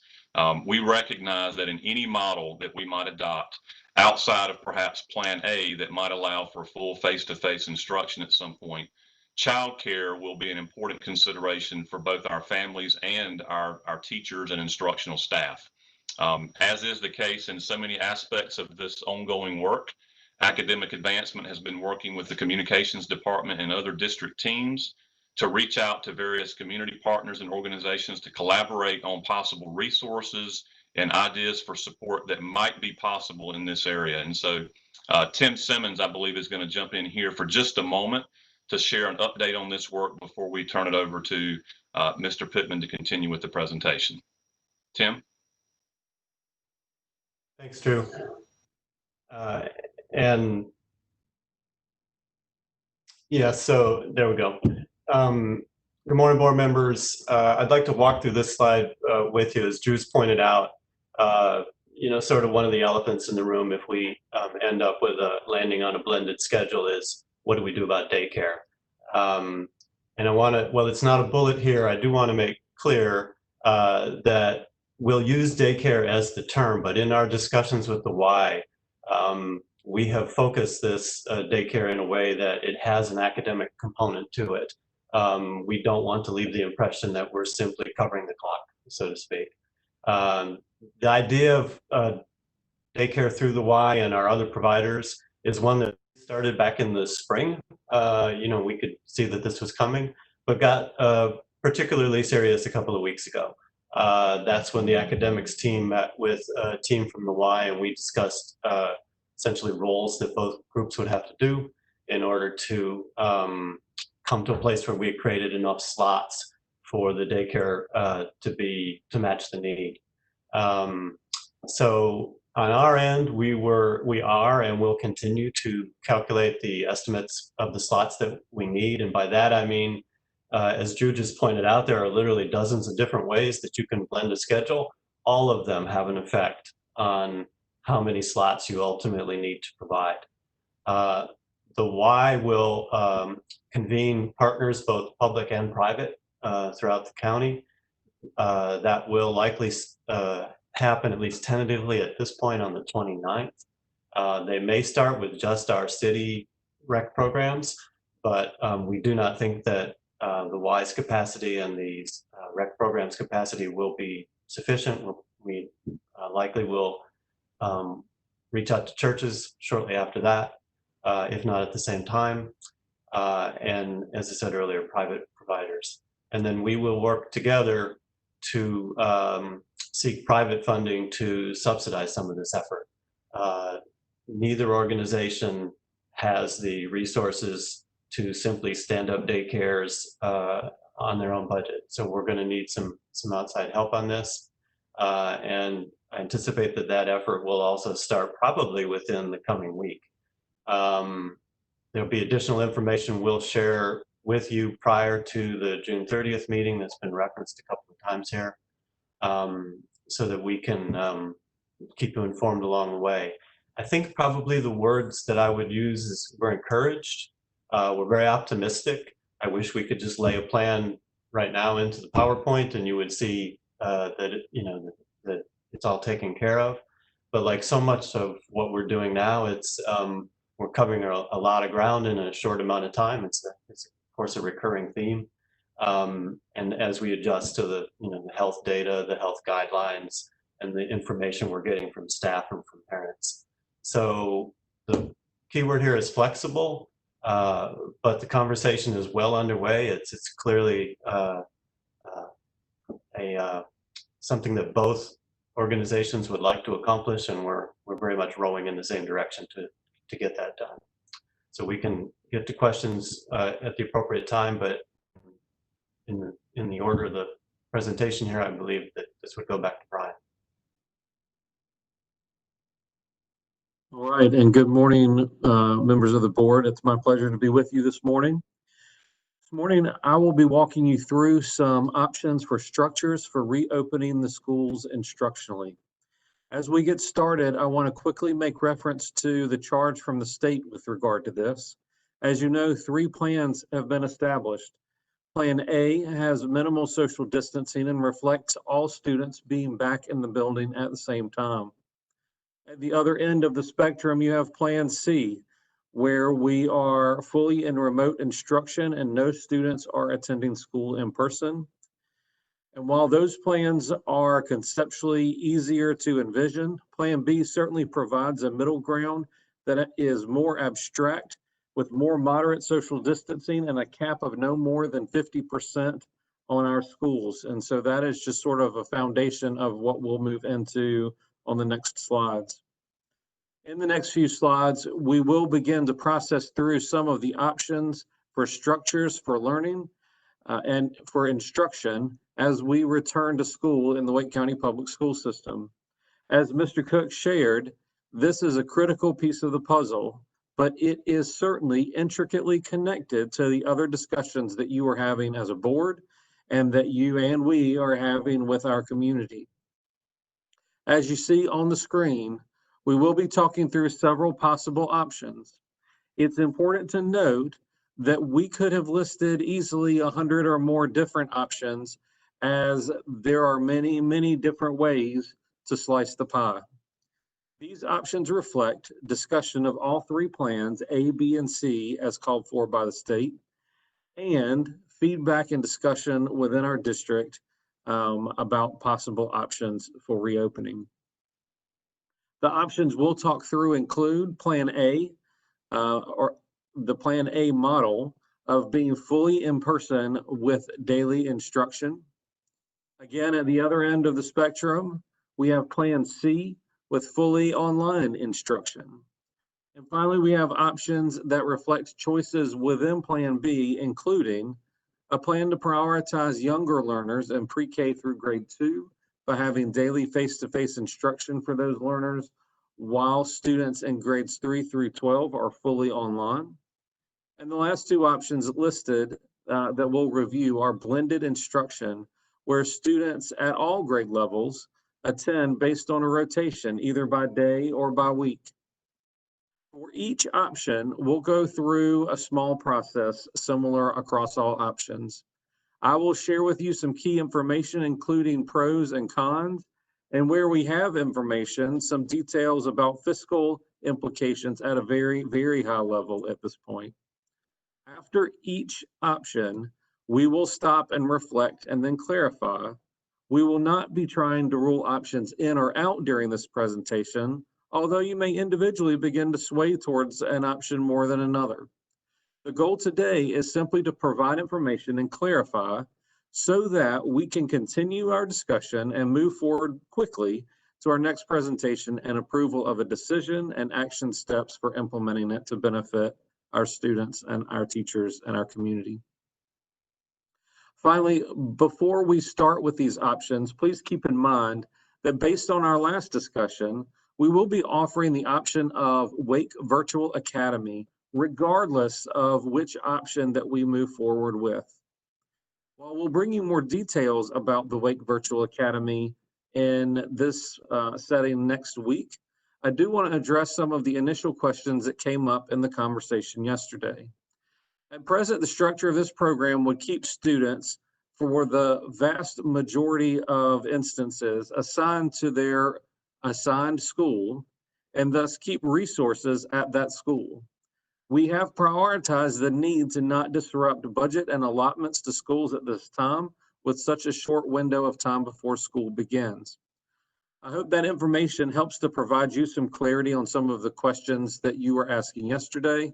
And I hope this also provides a reminder to families who are watching this session potentially that the fully online option is an option that will be available regardless of which of the other options that we choose that we'll discuss in just a moment. In an effort to streamline our discussion and to acknowledge some things up front, we want to recognize some pros and cons that apply to all plans first, so that we do not have to be repetitive as we go through the presentation. First, it is important to know that the needs of our families, students, and teachers do vary greatly across the district. As a result, any option that we implement, we have to recognize will have a different impact on individual families, students, and staff. It isn't possible to simply say this is good for families or not, this is good for staff or not. All, in essence, this makes the feedback that we have received to date to some degree to varying levels create a pro or a con for pretty much every option that we will present. All that being said, regardless of any option that we choose, we recognize fully and upfront that we will need to honor the unique needs of our students and our staff, as well as their unique strengths as we develop action steps to implement one of these options. Finally, as we look at the school year in the long term, we also acknowledge that we may very well be shifting between learning environments and options depending throughout the year, depending on changes with health data and needs. We are working to create structures that would help us to do this more seamlessly so that there is minimized disruption for learners or for staff as we go through that. And so with all of that said, off we go. So in this first option, we examine what it would look like to bring all students back to school with daily face-to-face instruction. This aligns to a model that we know well and have historically experienced most. Positives within this model include a sense of comfort for our community and our students because it is to the great degree a known quantity.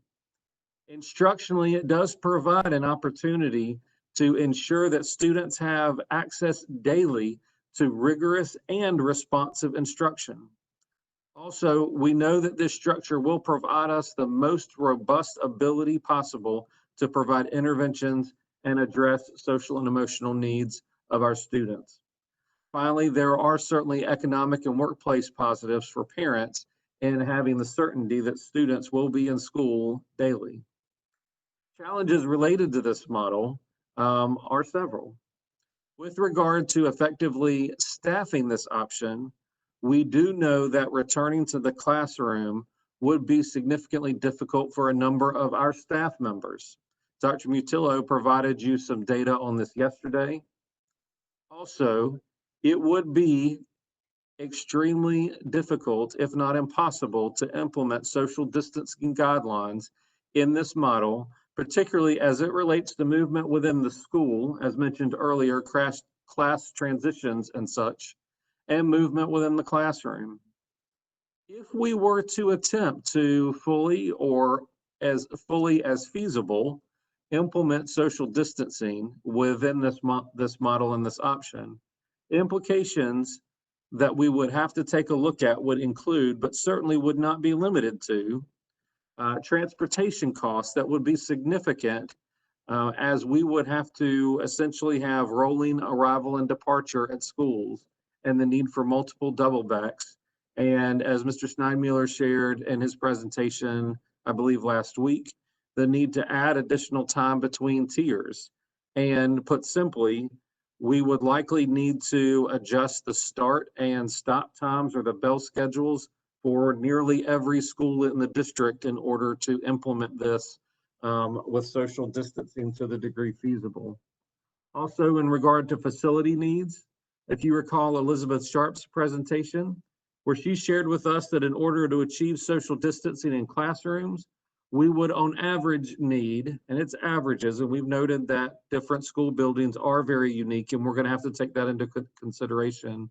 But on average, we would need 3 additional classrooms at each elementary school, 27 in each middle school, and 31 at each high school. And while we may be able to carve out spaces within our existing facilities to create learning spaces, as was pointed out in a recent discussion in a board work session, staffing needs would follow the need to create those spaces. As we create those spaces, we would still need to have qualified people in each classroom in order to provide rigorous daily core instruction within this model. And so at this point, I would like to invite board members to take a moment to reflect and then ask questions to clarify. I do note again that we're not seeking to assess and evaluate to rule in or out options at this point. We simply want to provide you an opportunity to reflect and get clarity on each option as we talk about it. And then we will have more opportunity for evaluation of options at a later time. And so with that, I will turn it to questions that the board may have at this point about the fully in-person option.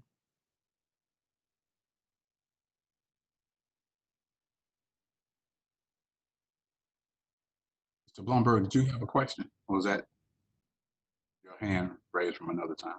Residual, thank you. Thank you, sir. Mrs. Scott. Thank you. I appreciate all of this information. I very much also appreciate the explanation of all of the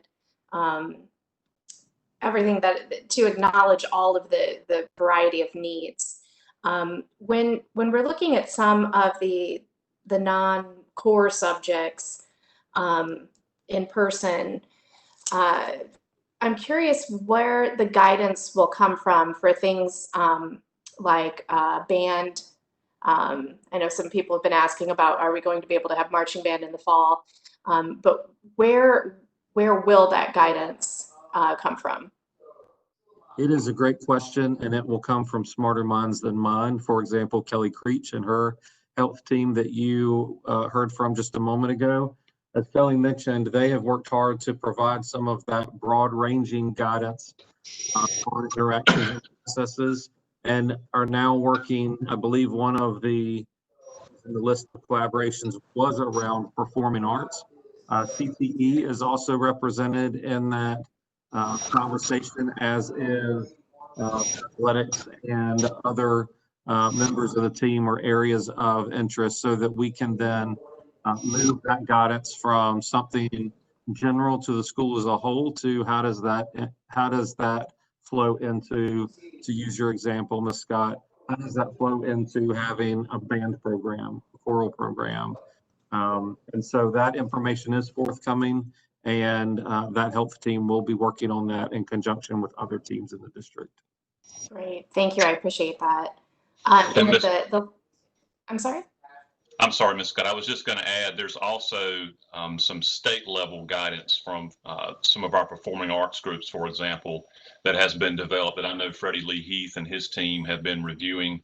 As you well know, there are various differences even within performing arts. So for example, the guidance might look slightly different for something like drama or band. And, you know, for a more active course, even like dance, the distance required and the number of students in a given space may be different than some of the other courses. So those are the kinds of details that I think we are receiving some level of state guidance that will be incorporated into those final guidelines as well.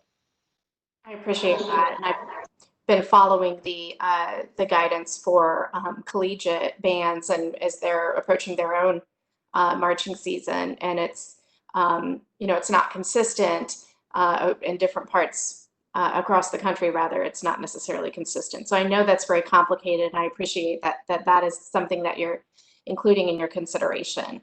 And then a quick question about having that option for the virtual academy for students. Would students be able to go from, if their comfort level improved, would they be able to return to their assigned school? Are there any options in place for that? I know that's really difficult to go back and forth, but you know, if a student's comfort level grows, would they be able to return that year? Or if they choose the virtual academy, is that what they're expected to do for the rest of the year? Or is that broken down into maybe quarters or semesters? Ms. Scott, it's a great question. It's one that we're still having conversation about. I think in general, I would say that at minimum, a student would need to remain in that setting through at least the semester. I think there may be some cases where we would have to look at the whole year, but we recognize that there are some unpredictabilities. But I'm also going to hold off on part of the answer to that, because I think that as we look at some of the intricacies of the blended model and what it will call for our schools to do, then I think that will help to also provide some information about why we would need to set some times where students would be able to come back into the full instructional program, the fully in-person or blended instructional program. Okay, thank you. I appreciate that, and I cannot thank all of you, Ms. Creech and Mr. Cook, Mr. Pittman. I mean, all of you are working so hard with guidelines that really were just issued just a few short weeks ago. And I want to express that I appreciate you. Every decision you're making has to be within those parameters. And I acknowledge that, and I appreciate that very much. And those are all the questions I had. Thank you. Thank you, Mrs. Scott. Mr. Fletcher.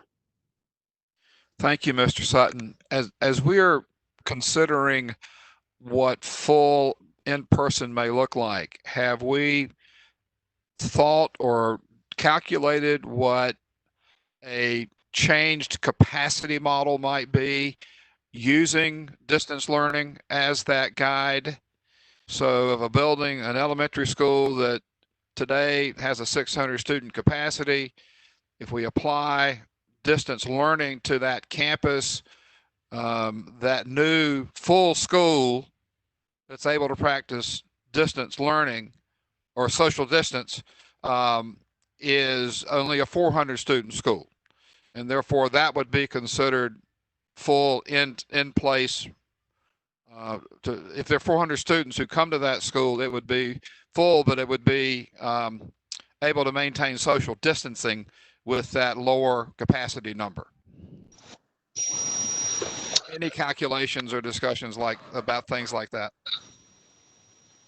Mr. Fletcher, I don't know that we've got specific calculations, and as Mr. Pittman mentioned, as you well know, there is variability between schools. But one of the data points that stands out to me from Elizabeth Sharp's presentation, I believe last week, around facilities, particularly at the secondary level, if I recall correctly, in order to social distance at 6 feet apart in an average secondary school classroom, I think if I recall and remember correctly, the range was somewhere in between 16 and 18 students in a classroom maximum in order to be able to achieve the 6 feet of social distancing spacing.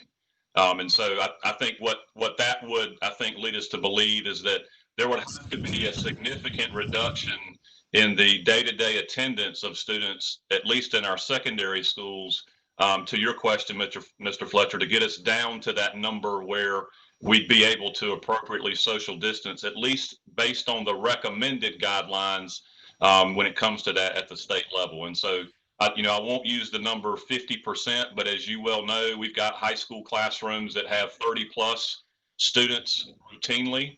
And so if an average capacity is 16 to 18 to achieve that 6 feet of spacing, then that kind of gives us some idea about the numbers we might need to see from just the virtual option to bring that number down.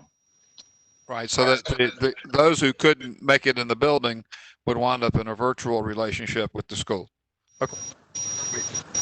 So we don't, the 50 square foot per student is still the number we have, but not necessarily how that would apply to different school footprints. All right, thank you. Thank you, Mr. Fletcher. Mr. Haggerty. Thank you, Mr. Sutton. I appreciate Mr. Fletcher's comments because it changes a little bit about what I wanted to ask, what I thought was just going to be a really quick question. I want to make sure I understand this. So, Mr. Pittman, you talked about to achieve the social distancing we would need for Plan A, we would need additional, I think you said we would need additional classroom space and had given numbers for elementary, middle, and high school students. And I wanted to make sure I understood that. Were you saying that this is, was that illustrative about this is, what it would take, or is this something that we would actually physically have to find physical classroom space versus rather than like a virtual option, whether it's trailers or repurposing other rooms? I just wanted a little bit more clarification of that. And then I guess the second thing was in reference to Mr. Fletcher talking about occupancy. I was going to save this for the discussion of Plan B, because when we talk about 50% occupancy, I was thinking that was 50% occupancy. The requirement was a 50% occupancy of the maximum capacity of the current school building, not 50% occupancy of the school building with the social distancing protocols in place. And so I just wanted to be clear about that when we're talking about occupancy, which one we're talking about as we move to Plan B. But first, if I just get a clarification on that additional classrooms and what was meant. Sir, and overall what was meant by that was a connection with the presentation that you saw with facilities. I don't think that it necessarily means that we would need to create additional classroom spaces.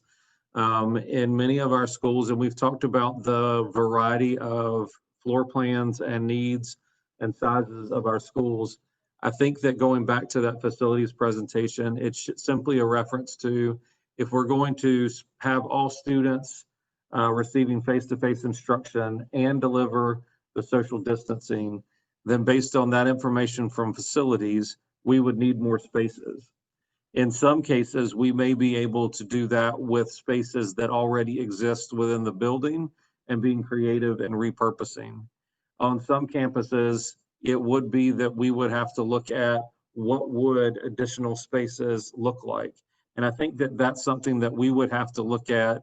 And I think there are connections between the question of overall capacity of the building and this, as well as differentiation between the floor plans and details of each site.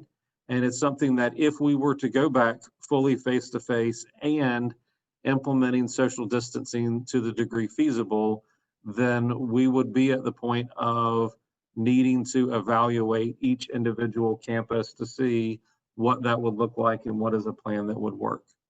So I think it's really it depends, and we would have to dig into the details of each individual school campus and needs. Thank you, I appreciate that. Regarding the occupancy and the 50% requirement, I'll just save that. If you're able to address for Plan B, I'd appreciate it. Well, so I'll say in part that the way we have been working through that is to some degree looking at not only the facility piece of it, but the transportation piece of getting students to school. And I think you will hear more about that as we get into Plan B. So certainly if additional details don't answer that question, then please ask it again so that we can circle back to it. Thank you. Thank you, Mr. Hegarty. All right, Mr. Pittman, there are no more questions right now in terms of this time for reflection or clarity. So if we could move forward, continue moving forward. Yes, sir, Mr. Sutton. Our second option that we're going to explore is aligned with Plan C of the state's return to school model. This is our fully online model where all students across all grades would receive fully online instruction. This model would include both synchronous or asynchronous or pre-recorded, as well as live instruction for students. It is important as we review this option to emphasize that what we would deliver through fully online, as Mr. Cook said earlier, or for that matter, even through any blended instruction, would be very different than what we delivered in the spring. To use an analogy, this past spring, we essentially put a Band-Aid on a recent wound. In the upcoming school year, our goal is to provide an entire treatment plan, not just triage. It's important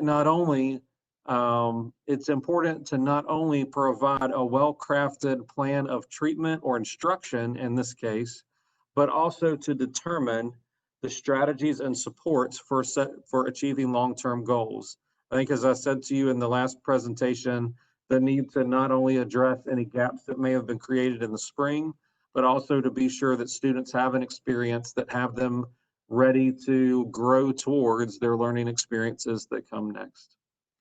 Pros of this model include, it is a strong structure for addressing health and safety and social distancing guidelines. As such, it meets the needs of individuals with concerns about returning to the school building. It is very feasible to implement in terms of facilities and transportation. With regard to cons of this plan, if students are at home, this causes significant hardship for many of our families in terms of work, greater needs of caring for their children, etc. Also, this model makes it much more difficult to meet all of the social and emotional needs of our students. We would have to be very intentional about the process of building effective relationships that we know are at the heart of our most important successes in our work. And finally, this option would require us to go back to discussion about structures for an additional investment in the goal of having a device in the hands of every student, and then supporting those devices to result in a student's ability to fully engage in the instruction and opportunities that are provided. And so with that, I'm going to again invite you to reflect on the fully online learning. And again, feel free to ask questions for clarity on this option. Again, remembering that we will largely evaluate later, but welcome your questions for clarity about fully online learning at this point. And please note, this refers to us going into Plan C entirely. This really isn't referring right now to students who may opt to go fully online through the virtual academy.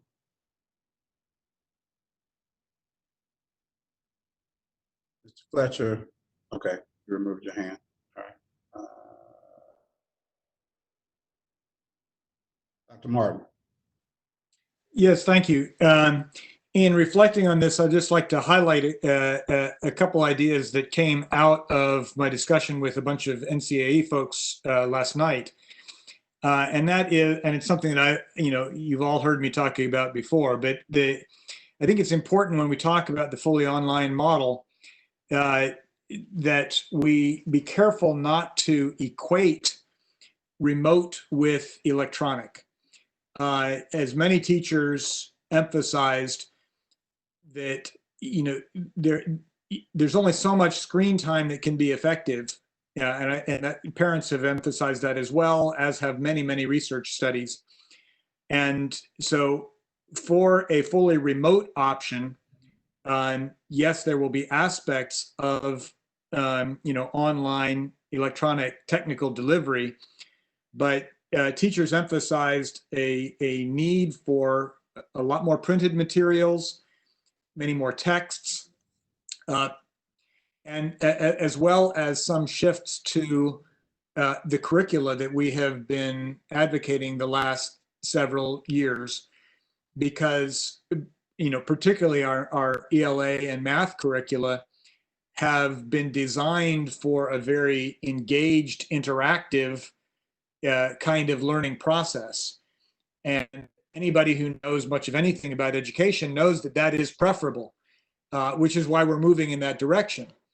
At the same time, when you're distance, when you're in a remote setting, or frankly, even when you're face-to-face, but have to maintain social distancing, it's much more difficult to, have that group of, 4 to 6 students working together to either do a hands-on build project or interact with materials. So just to emphasize that, and it really goes across all options, but to emphasize that remote does not equal electronic, and the need for a shift in both curricula and access to physical materials, because physical materials are really critical for the learning process. Thank you. Dr. Martin, I would say I think it's an excellent point, and it's one that the curriculum team working on structures for curriculum in these different options has certainly taken to heart, including looking at how do we get some of those materials to students, for example, the texts for novels that we may read, or other materials that they may need for fully implementing their curriculum. And so I'm going to ask, maybe Drew, you may be able to say a little bit more about that as well. Yeah, just real quick. And we brought along Michelle Woodson, anticipating this being part of our discussion today around what online means in terms of curricula and even pedagogy.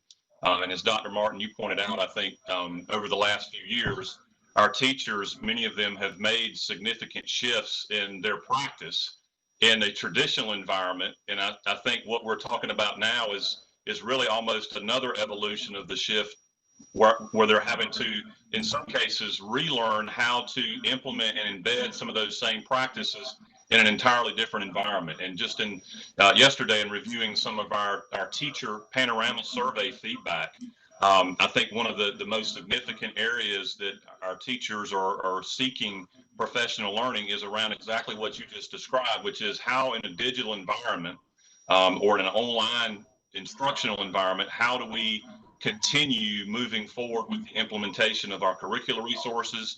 How do we set up collaborative environments and spaces where kids can interact and collaborate and consult with each other, which we know is best practices and very much aligned with the curricula we've adopted, and whether it's EL, MVP, Open Up Math, and others.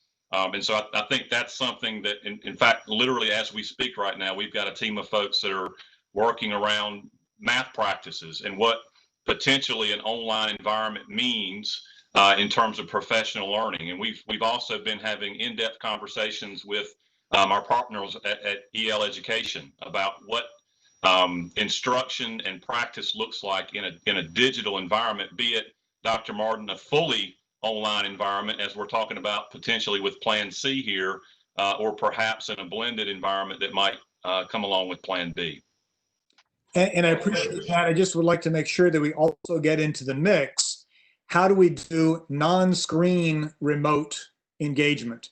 Because, even in your response, which I appreciate, and I really do appreciate the work that you're doing, we have a real tendency to, as soon as we go remote, assume that it's online, digital, on a screen. But, from education study after education study, as well as pediatrician studies, screen time needs to be limited and controlled. So add to the mix, please.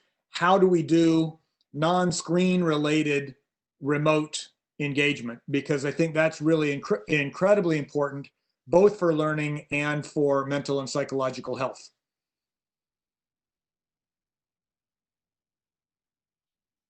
Thank you, Dr. Mrs. Mahaffey. Thank you, Mr. Pittman and Mr. Cook and Ms. Woodson for being here to answer further questions.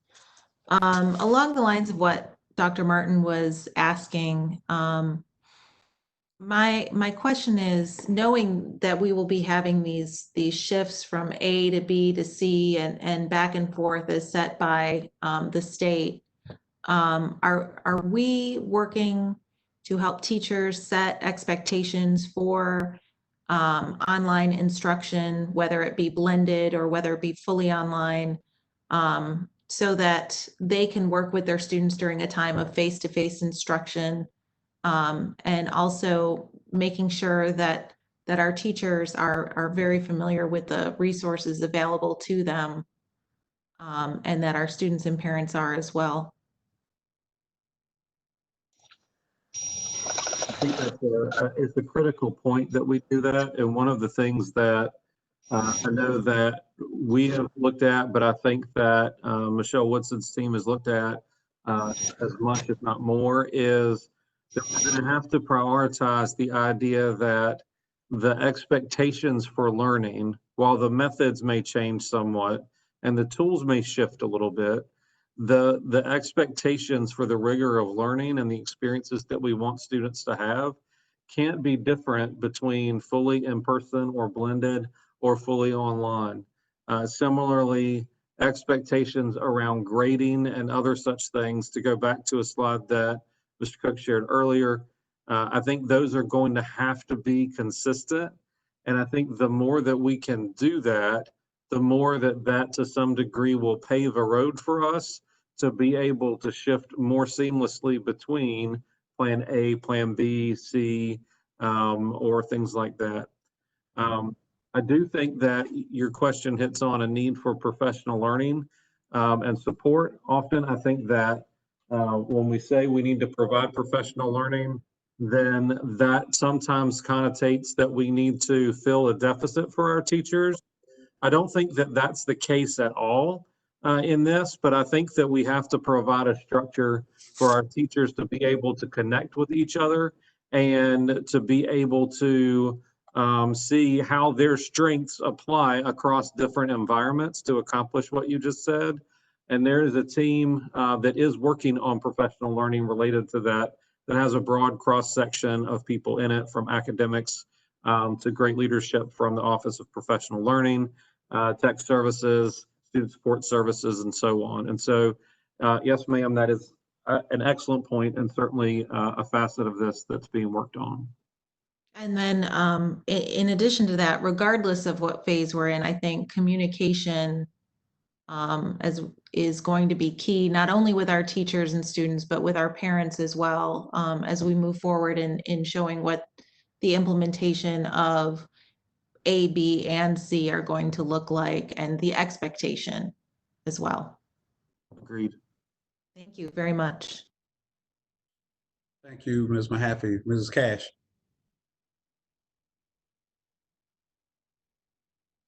I believe, so one of my questions is, there's a variety of successes that we have seen in online learning since we closed our schools. And my understanding is the fact that I'm really trying to understand, how do we really ensure that there's going to be enough interaction with the teacher and the student. I have 2 grandchildren that are on elementary, middle, and special needs, and they've all had amazing, more than amazing interaction with their teachers in all those levels. And so, however, there's varied opinions of how the interaction with the teacher has been in all the different schools.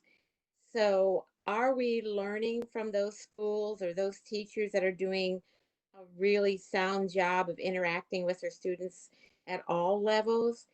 And how are we looking at that as accountability for the future?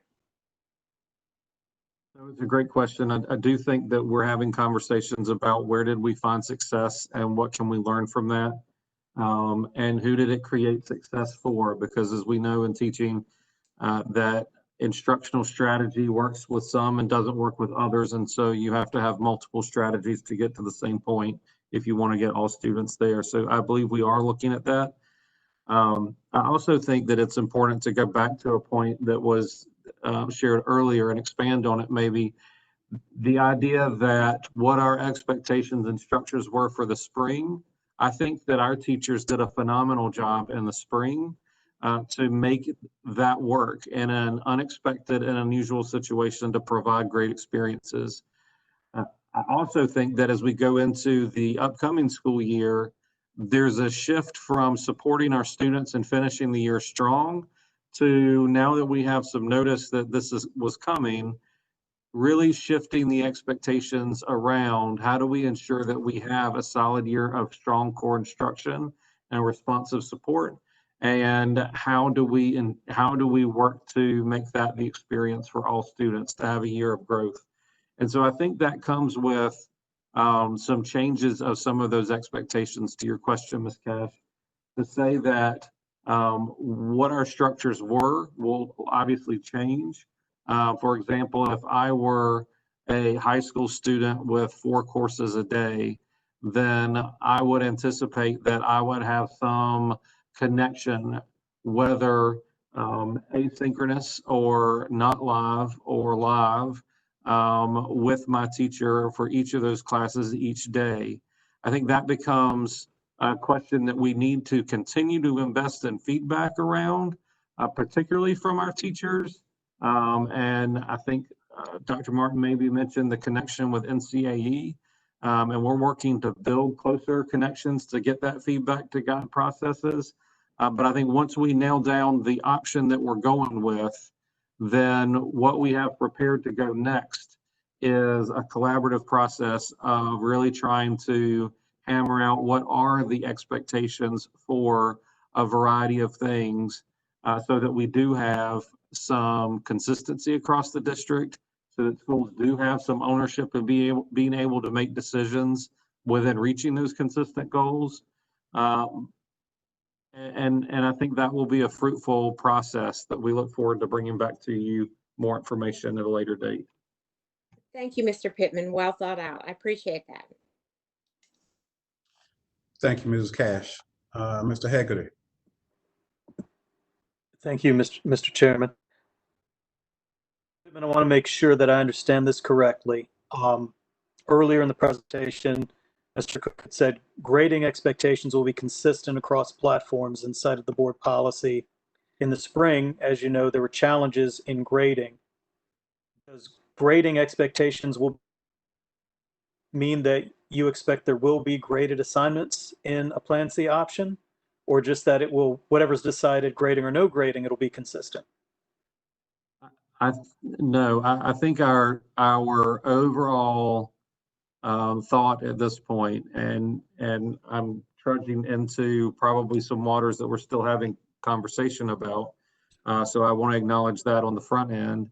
I think that in general, our feeling has been that if we're returning to core instruction so that students can have a year of growth, then that means that we're also returning to many of our grading practices. So yes, I would believe that based on what I know at this point, we would have graded assignments regardless of the platform, and we would try to do our best to move back to the well thought out and well communicated structures that already exist within our board policy. You know, I think that one of the, so I hope that part answers your question. I also would add on to it, I think that, you know, with many of the structures that we're building out, one of the things that we're very conscious of is the fact that within a matter of weeks, month, or a little over a month, it is impossible to recreate an entire environment that achieves the goals that we have for all students with varying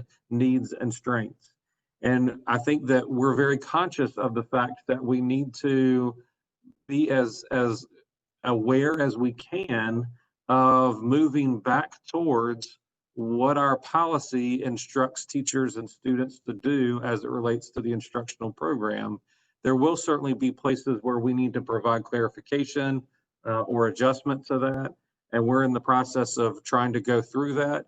But I think a lot of that will be based on the collaboration that I just spoke about after Ms. Cash's question. But yes, I mean, I think that there's a lot of intentional thought and work that's gone into those policies, and our hope is to move back towards them because they're structures that are well built out and well known within our teaching faculty and often within our students and parents as well. Thank you for that clarification. I in the environment we're operating in, we can't return to, you know, back to normal, but moving back closer to this and then having some consistent grading policy, I agree is very, very important. I'm very encouraged by that, and I understand the challenges that you face going across platforms. So thank you very much for that. Yes, sir. Mr. Pittman, I got a question, and I just want to sort of underscore what were, with respect to the fully online learning Plan C, the the equity concerns that we saw as we implemented our online learning model. And while many of us knew that those concerns existed, for some in the community, there was an awakening, if you will, to the equity gaps that exist in our community. And many of those, of course, rooted in our structure, our systems, policies, and that sort of thing. So I know we're not at that point, but I think in the evaluation, I'm hoping that we will take some time to do some significant evaluation around how we are addressing those gaps. And that there's sort of a plan, if you will, to address some of that as we consider Plan C, when we look at Plan C, because I'm sure that, you know, if the numbers continue to trend upward, we may very well find ourselves in a Plan C. And so just thinking about, again, how we might address some of those structural and systemic equity gaps that are part of really our system and our greater society.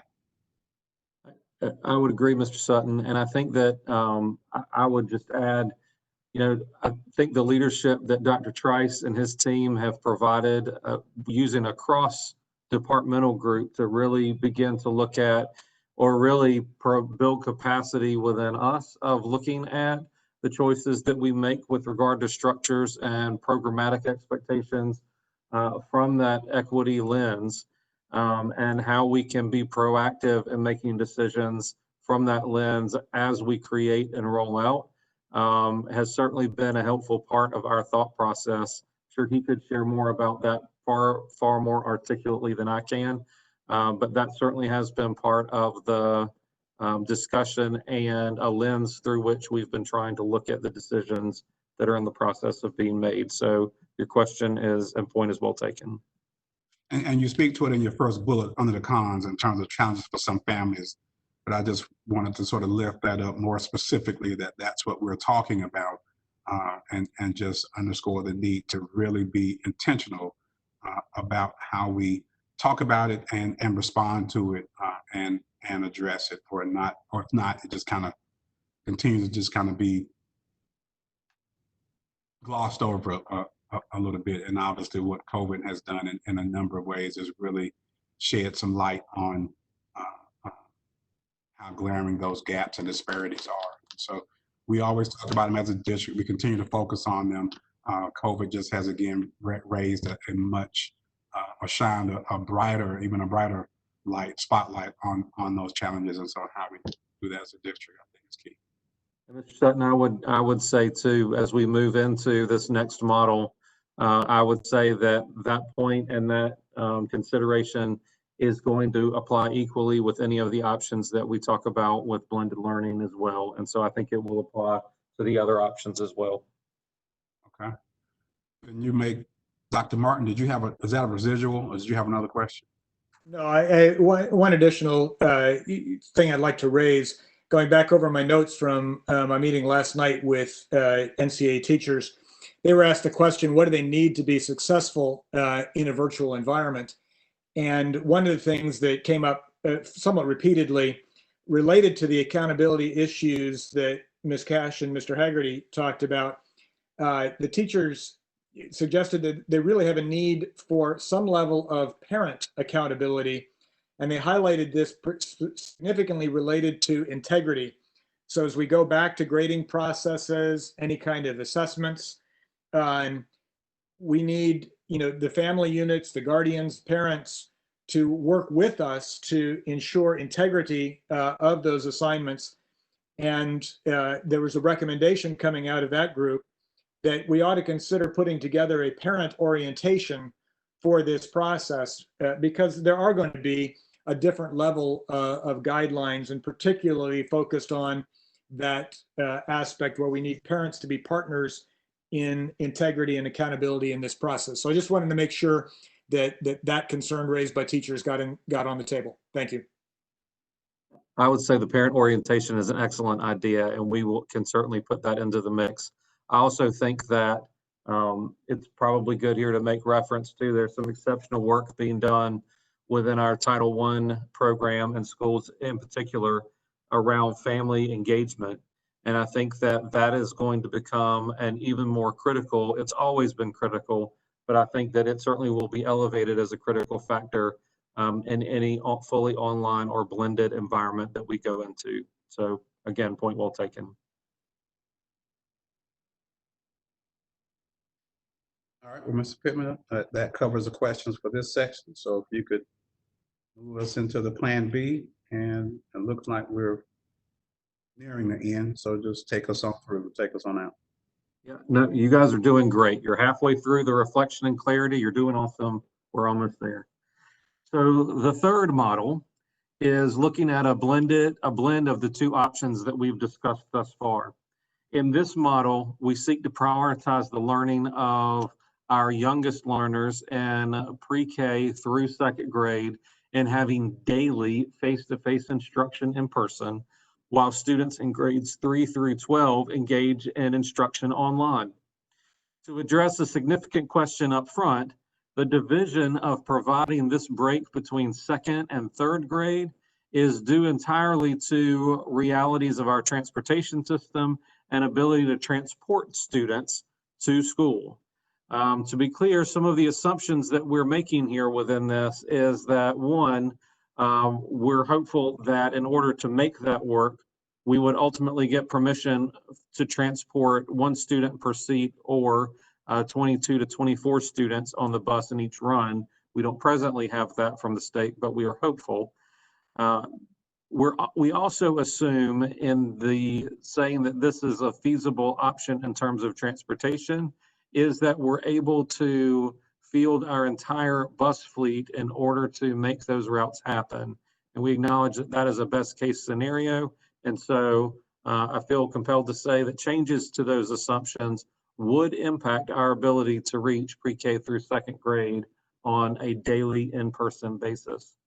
This option would have, in many ways, include the pros and cons in the two models that we have already discussed and carry over to this model. And to honor your time, I won't repeat those.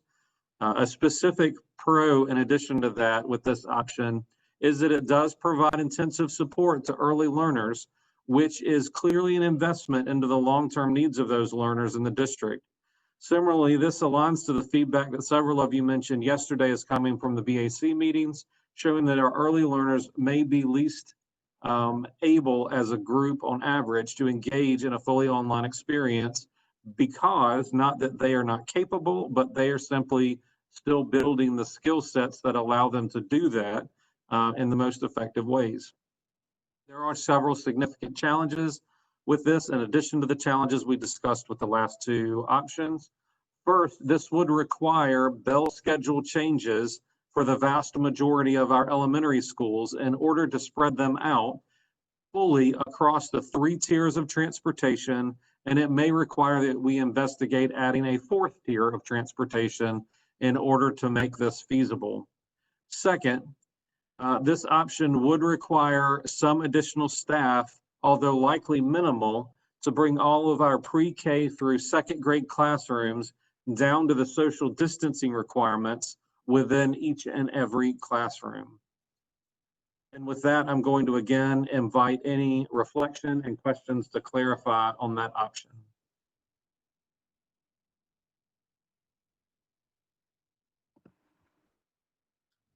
Okay, Ms. Kushner. Thank you, Chair Sutton and Mr. Pittman. Would this also require students being in different buildings than their base school? So, Ms. Kushner, I think that that is a question that I hate to give you a bureaucratic answer of it depends, but I think that that's the most realistic answer I could give you at this point.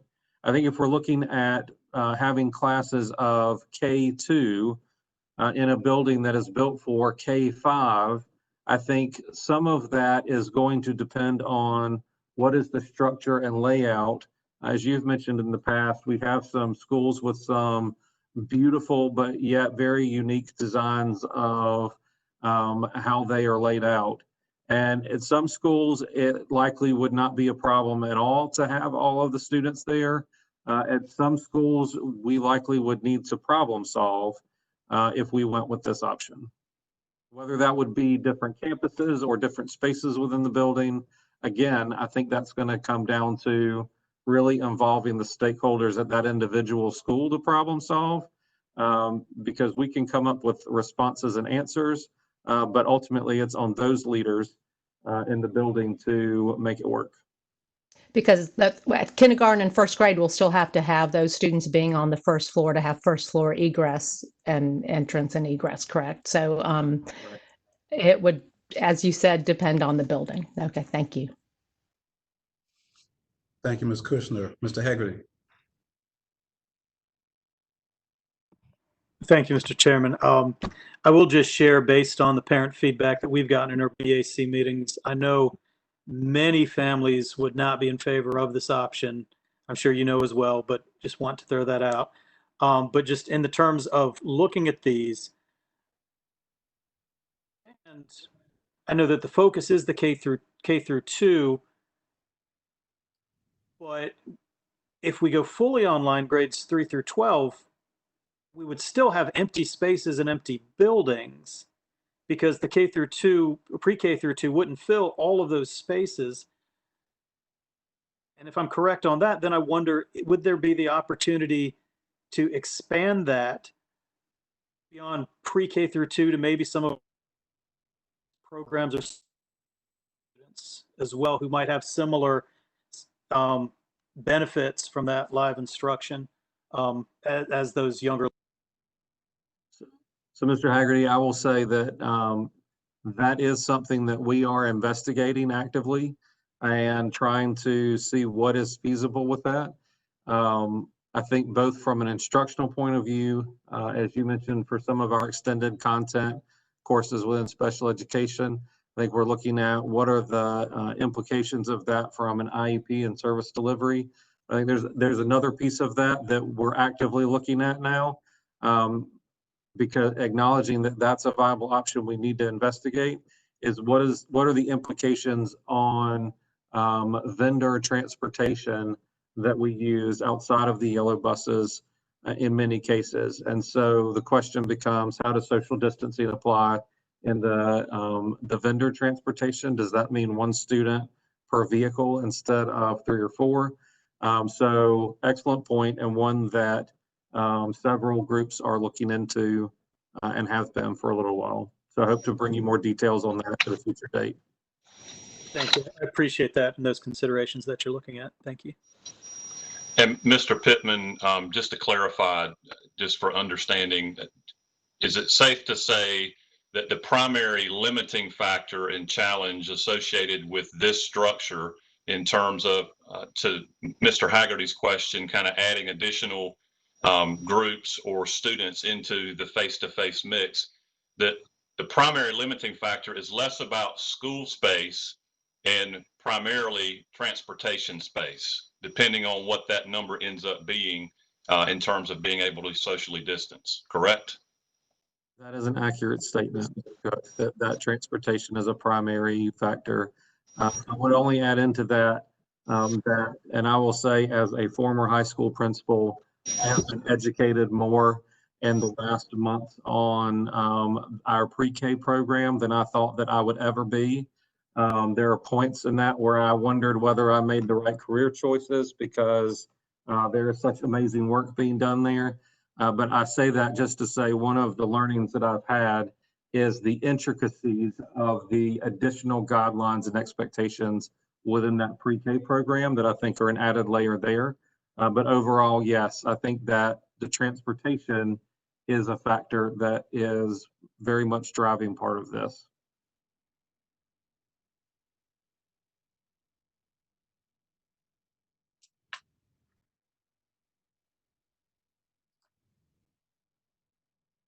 Okay, well, Mr. Pittman, I don't see any other questions or reflections or clarification on this section, so. Could I ask a quick question? I Sure. think Mike, when you say this is a pre-K to 2 and fully online for grades 3 to 12, Does that mean those that choose in K2 to stay home, are they still allowed to do that and count into our student count? So I'm gonna try to answer that question, but count on others to jump in where I may need to add more details. Overall, yes, the answer to that is yes.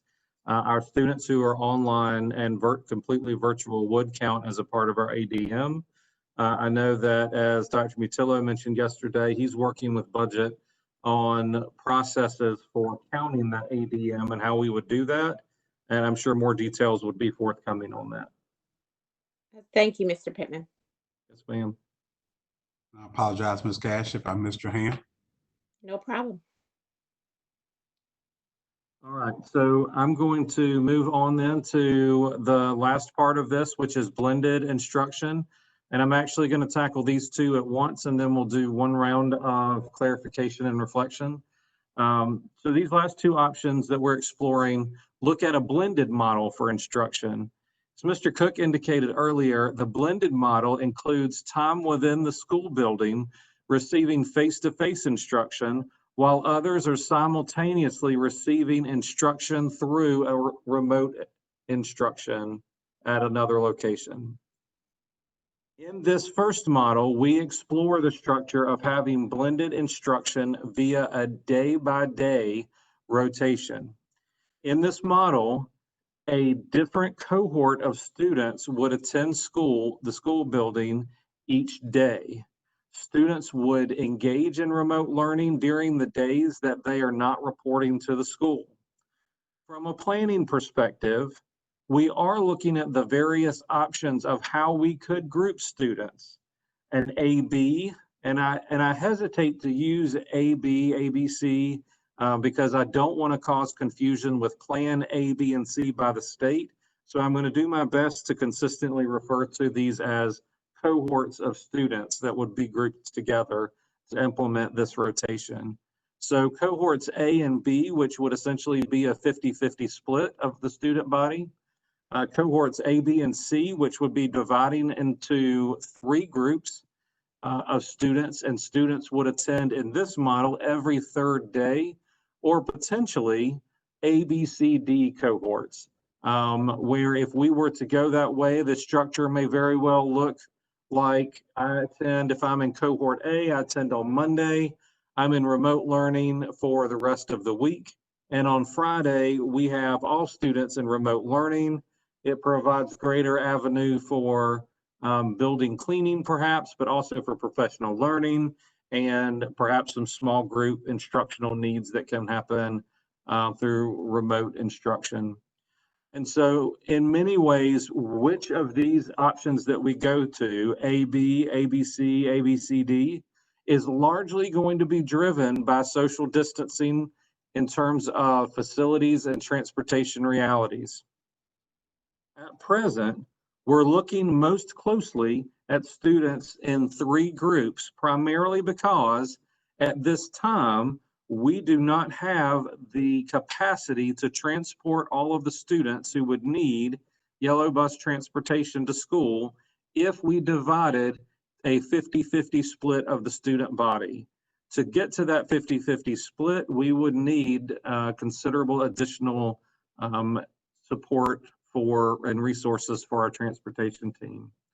Current modeling suggests that we could implement this in groups of, assuming 11 on every route of the bus at one time, that we could implement the 3 groups or 3 cohorts. But we should note on the front end that the attempts at routing that will cause some difficulties and disruption to start and departure time beyond what we would have typically seen in the past. Pros of this include that we acknowledge that there's positives of having students in the school building at least once a week in terms of providing supports, building relationships, and keeping that connection with students. We are also in this model able to leverage the opportunity to work with smaller groups of students to provide more personalized instruction. And we can meet social distancing guidelines in this model to a point. And I say to a point because as a one-time volunteer and, well, over a course of a year volunteer in a kindergarten classroom, distancing is somewhat a loose definition, depending on the group of students that you have. That can be true of high schoolers too. But we can meet social distancing guidelines to a point. On the opposite side of that, we also acknowledge that this is not instructionally optimal to assume that you can make significant, meaningful learning connections and achieve the outcomes that you need when face-to-face instruction happens only in one-day increments and once a week. It's also important to note that alternating days are going to be quite problematic for many of our families in terms of trying to provide and create a structure of support for students on the days when they are not attending school. Again, before we reflect and clarify, I want to provide you with some information on blended instruction rotation through a weekly schedule. If we can move that slide forward one. In this model, students would attend week by week based on the assignment of students to cohorts. Again, looking at the middle option of this, of having 3 groups for reasons that we just discussed, this slide provides you with a graphic of what this structure may look like, as it may not be easy to visualize it in comparison to the other models. In this graphic, you see that a group of students would rotate, for example, with a group of 3 through 1 week of face-to-face instruction, followed by 2 weeks of remote instruction. To be clear, so I lost my place. I apologize for that. All right. From a planning standpoint, you could essentially look at this as instruction within a 3-week unit as we begin to think about what is the work of the teacher in delivering and creating this blended model of both face-to-face and remote learning. As you discussed yesterday, it is important to highlight how the teacher's role and responsibilities would develop in a blended model. To be clear, we must recognize that the plate of the teacher is full and we simply cannot add anything else to it. We also recognize that how we balance remote instruction and face-to-face instruction may not have one district answer to it. To a great degree, our hope is to provide some flexibility to allow schools to make decisions to best match the needs and the strengths of staff to do their job duties as they do each and every year. For example, it could be that a teacher would prefer to have direct control and decision making with regard to the in-person and remote instruction for their courses. I've known many teachers that would say, nope, they're my kids. I want to take all of that. In another scenario, it would make more sense for a PLT to have a few teachers focus on the in-person instruction and a few teachers who focus on the remote instruction. We do want to empower schools to be able to make decisions, if we're in this option, on how this could best work within their school and their PLTs, again, recognizing the unique needs and strengths of the staff members that that are critical to making this work for our students. As we look at the pros of this model of the rotation by week, many of these are the same as what we discussed with the daily rotation. We believe that depending on the number of cohorts of students that we determine, this is manageable from a transportation and facilities standpoint, with the caveats that we talked about before. And it does provide a foundation in which we're able to implement social distancing to a point. Like other blended models, this does provide us with the opportunity to leverage small groups to maximize and personalize instruction and experiences. It also provides us with an opportunity to provide equitable access to learning face-to-face instruction to all students. Finally, we believe that there is an advantage to instructional delivery that is able to have multiple days consecutively with students to be able to extend and reinforce learning and skills. This, like with all options, provides challenges that we must also address. Both in the rotation by week and by day, we cannot underscore enough that there will be significant challenge for our schools in terms of building an effective master schedule. Not only will we need to create 3 cohorts of students, but our schools will also need to ensure that within each classroom, within every period of the day, those students do not exceed the social distancing guidelines in classroom capacity when cohort A, B, and C are in. For example, if I have a U.S. history course at a high school, then I not only need to make sure that in period 1, we don't exceed the social distancing capacity in period 1, but as those students then remingle into a completely different configuration, are we also able to accomplish that on period 2, 3, and 4? For our alternating day schools, that order is even taller. And I use a high school example in part because it may be what I know best, but also another factor that I have learned is the extraordinary level of detail, thought, and planning that goes into the creation of teams at middle school and classrooms at the elementary level to have the right configuration that helps facilitate an environment that gets you the learning outcomes for all students that you want. Again, this master schedule building will be a significant challenge for our schools in any of the plans that involve this rotation. I believe that they're up to the challenge, and we would help them in any way, but it will be a significant challenge.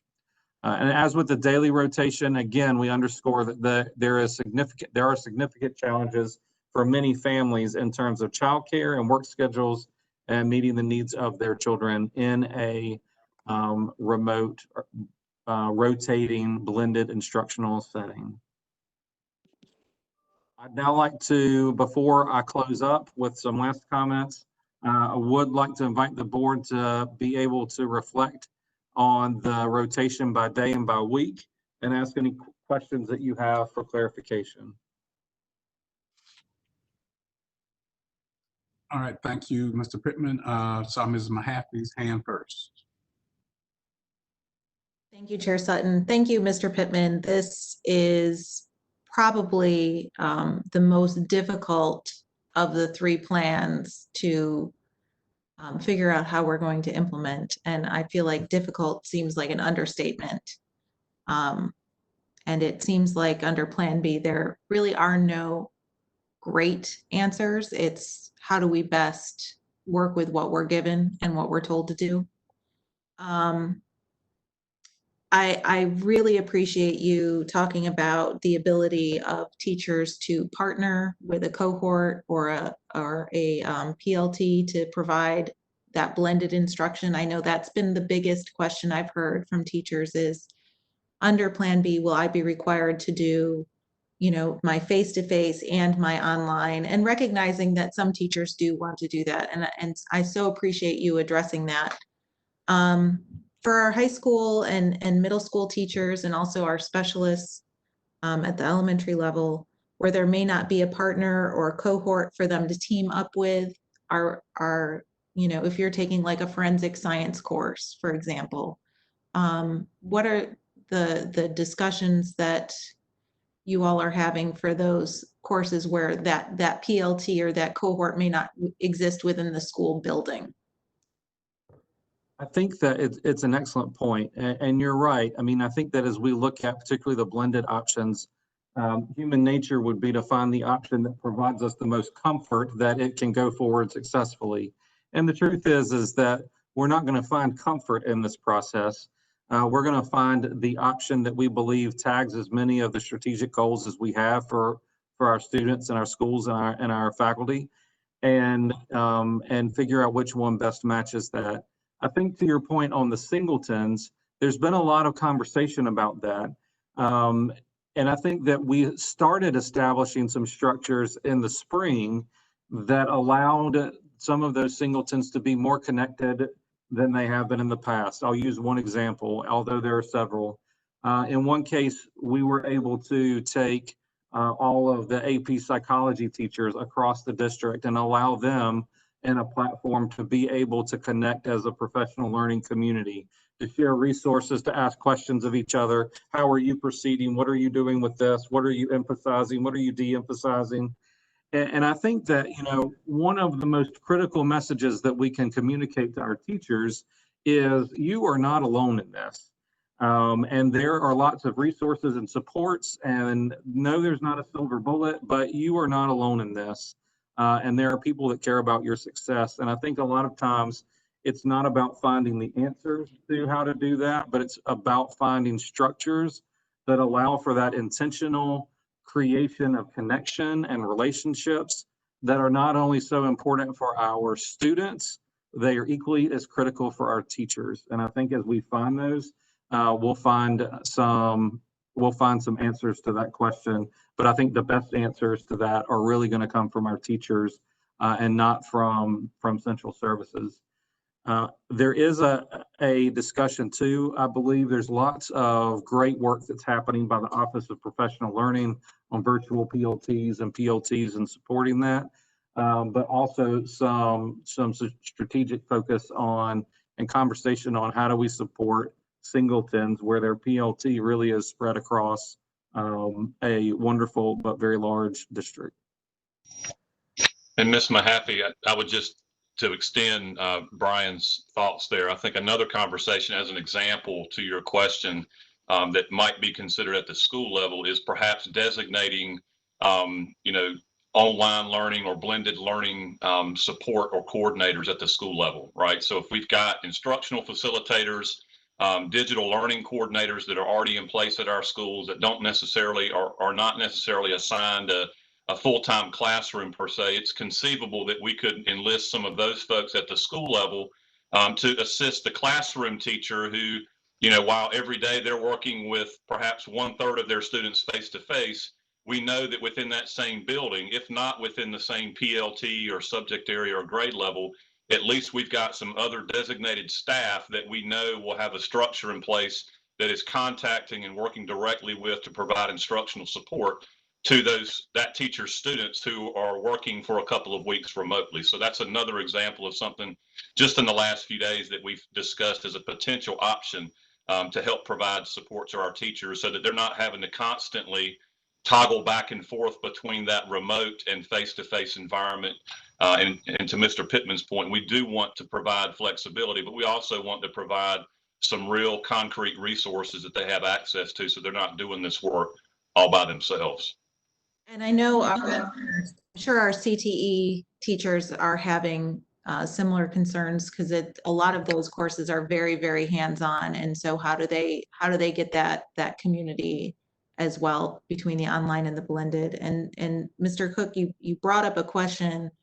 You know, we've heard concerns with the calendar on professional learning days at the beginning of the school year that, you know, there aren't enough. So how are we as a district and at the building level able to get those conversations going with our teachers and folks at the building level so that each school is able to do what works best for their community?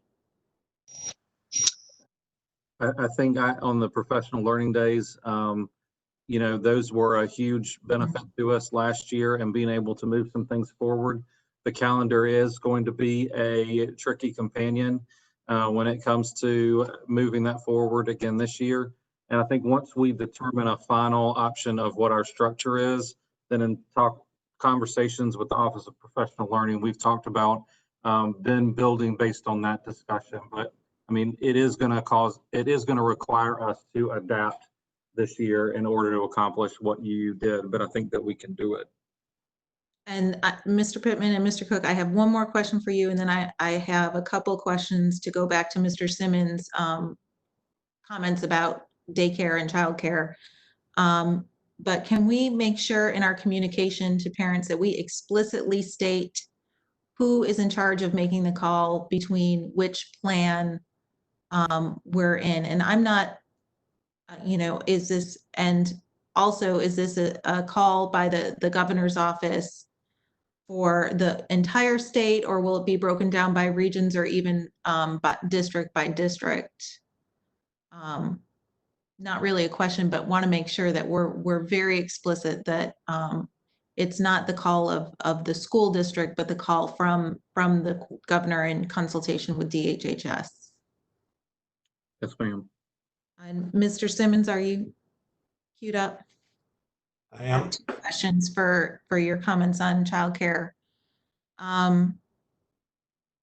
All of our camps and childcare organizations in the state of North Carolina are required to follow their own guidance from DHHS, correct? Correct. They have separate guidance now. And so I truly appreciate you all reaching out to the YMCA to help with that blended model and what that would look like. Is there going to be an opening for other childcare providers or perhaps track out camp, summer camp providers to kind of, if they want to opt in to work with us on that, recognizing that not all families will be able to access the Y just because of limited capacity? Is that a conversation that y'all are having with expanding that?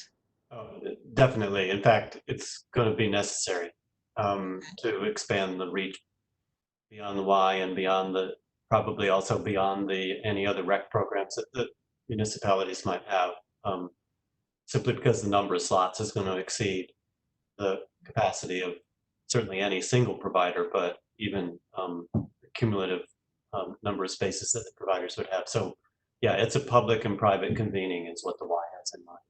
And who would those providers reach out to within our organization to show their interest?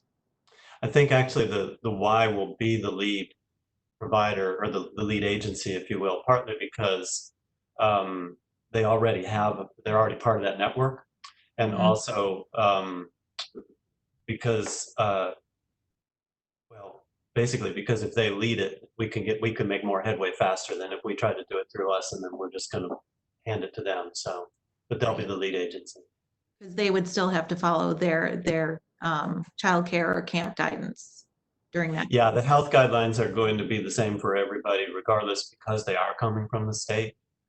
So whether it's a private provider or the Y or whomever, but the critical link in here is their being able to convene public and private providers throughout the whole county. Okay, thank you, Mr. Simmons. Thank you, Mr. Pittman and Mr. Cook. Chair Sutton, those are my questions. Thank you. Thank you, Ms. Mahaffey. Mr. Haggerty. All right, thank you, Mr. Sutton.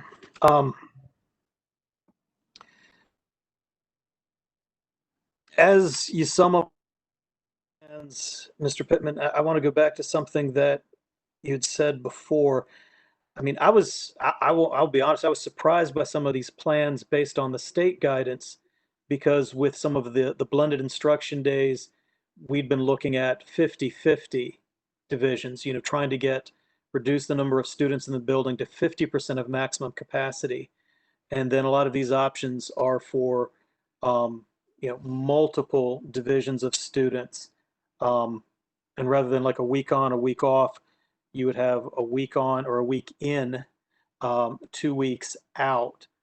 If I heard you, and if I understand what you're saying, a lot of drive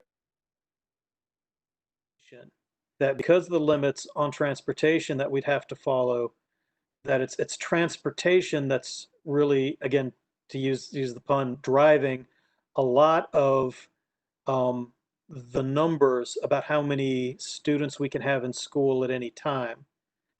And I want to be clear, I guess, first, if that's accurate, that transportation is, because then later we've talked about some of the benefits of having smaller cohorts in at a time in terms of being able to manage staff and instructional resources, being able to have more teachers available to help out between remote and in-person teaching.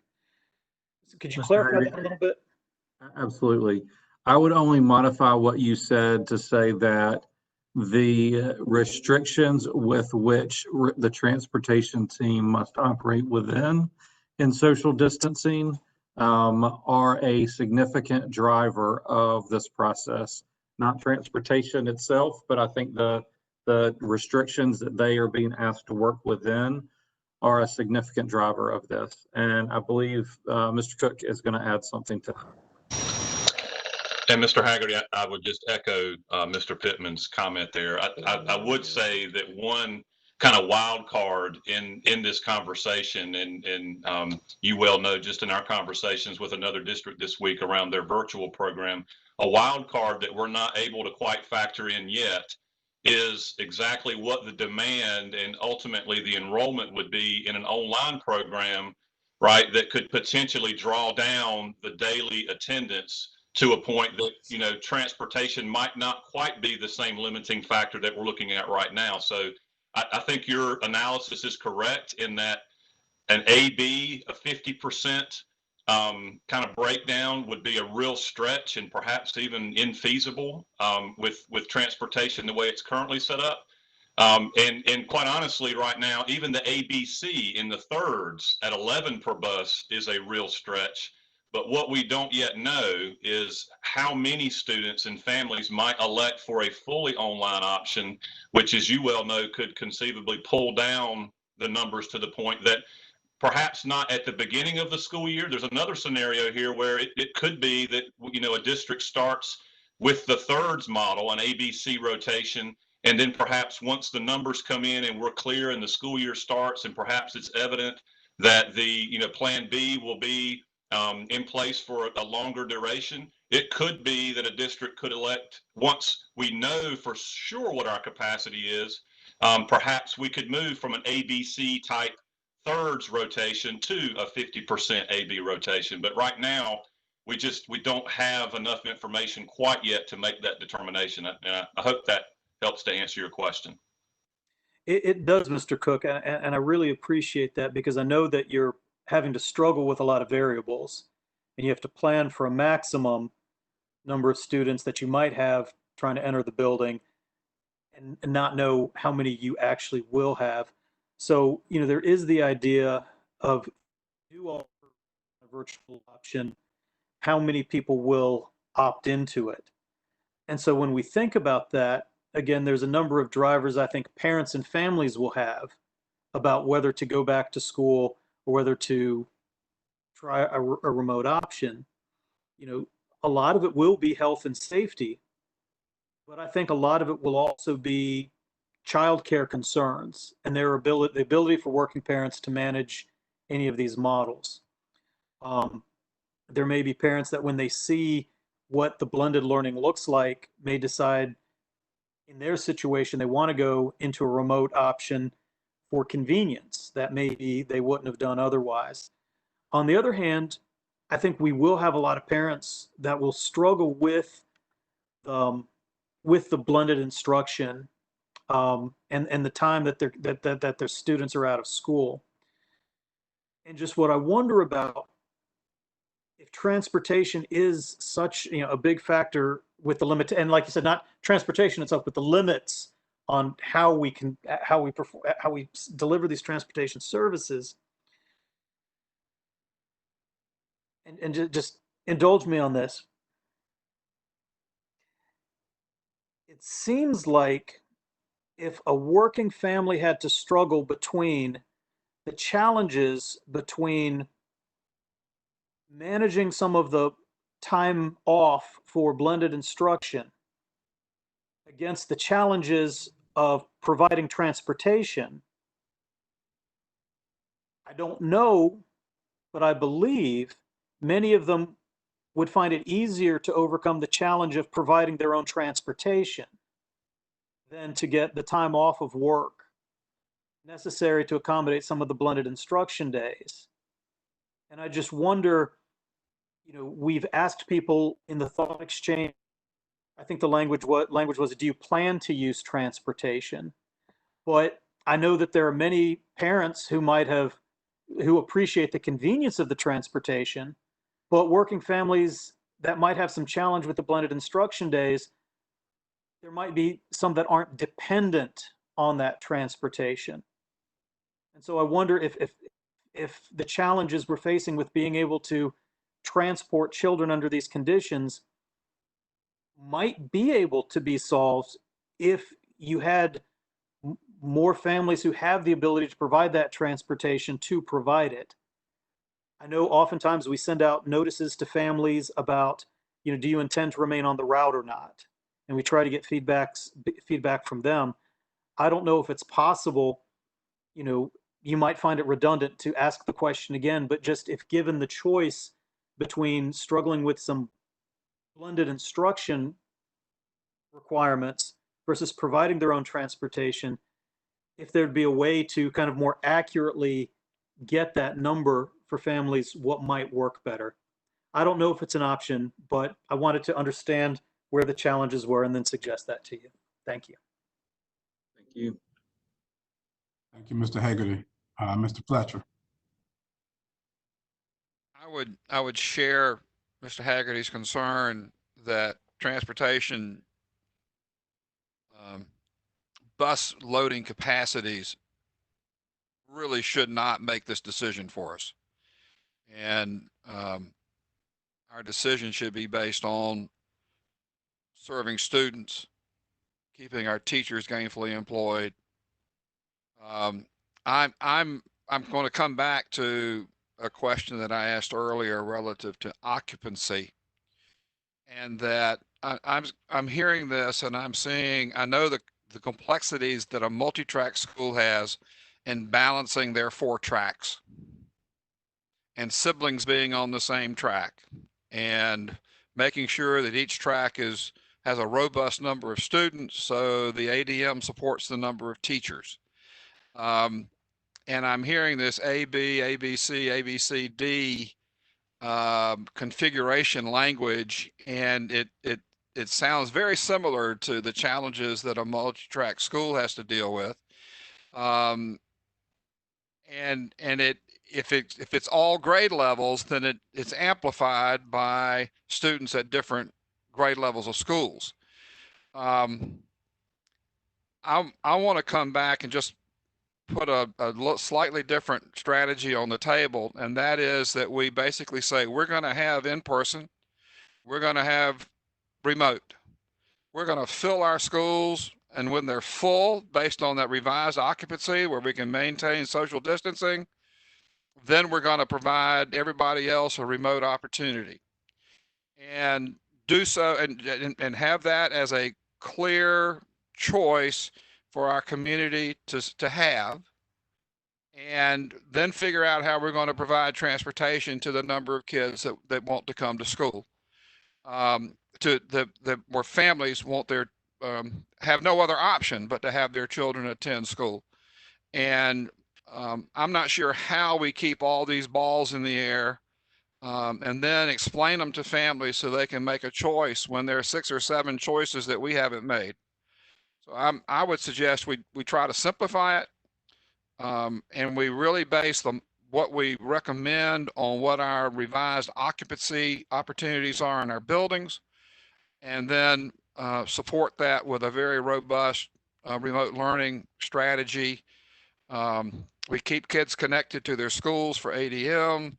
It may be that some teachers have to have children from 2 schools in order to fill a classroom remotely.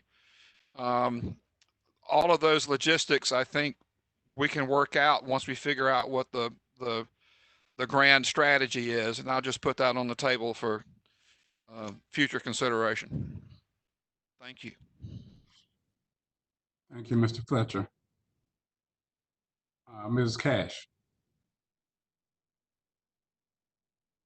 I'm fine. They answered the question. I appreciate it. Okay. Mrs. Kushner. Thank you, Mr. Sutton, and I appreciate Mr. Fletcher's comments. Thank you I think there's some great guidance for staff there. And one other idea that came to my head as you were discussing this, Mr. Pittman, and that Mr. Fletcher touched on, is our multi-track and single-track calendars. One, I'd like to ask Mr. Blumberg if he has an update, or if anyone has an update on the legislative language around our single-track schools. But also, what does what does this plan B mean for our different calendars? And just we don't need the answers today, but on the 30th, we'll need to try to understand what the impacts are and what it means. Do we just have, does it throw all our calendars up for just something, a totally different model? That's what I'm thinking. Mr. Chairman, would you like me to respond? I would say there is an email update regarding legislation that was sent around 10:30 this morning. Chris, I don't know if you've seen that. I've been trying to keep up with the various emails, but just wanted to, is there a quick clarification on what the status is now of those? I'll look at the email then. Thank you.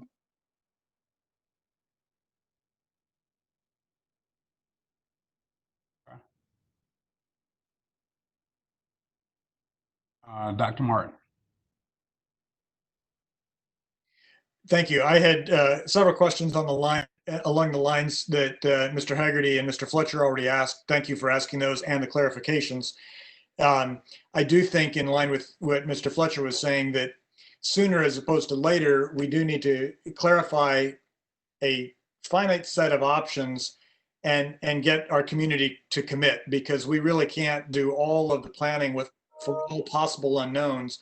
I think we're going to need to get some stage to commit. I did want to bring up that from my BAC discussion, there was a strong preference toward blocks of time as opposed to A-Day, B-Day. Most of the folks in the BAC were arguing towards something on the order of a 4 weeks on, 2 weeks, or 4 weeks face-to-face, 2 weeks virtual kind of a situation. Obviously, that's not in this mix, and there's a lot of reasons why that logistically wouldn't necessarily work out. But I just wanted to add that there was very clear sentiment that larger blocks of time as opposed to alternating days makes a lot of sense. My question that I have is, all of these discussions for all options, fully face-to-face, fully remote, and blended, seem to be making an assumption that we will be able to define a structure for the ADM headcounts. I guess my question is, where are we in that status clarification at the state level in terms of having that be viable? Because that could layer onto this decision as well. Right now, fully face-to-face is the only way that ADM is effectively defined. So are we confident that we will have some flexibility in the ADM counting?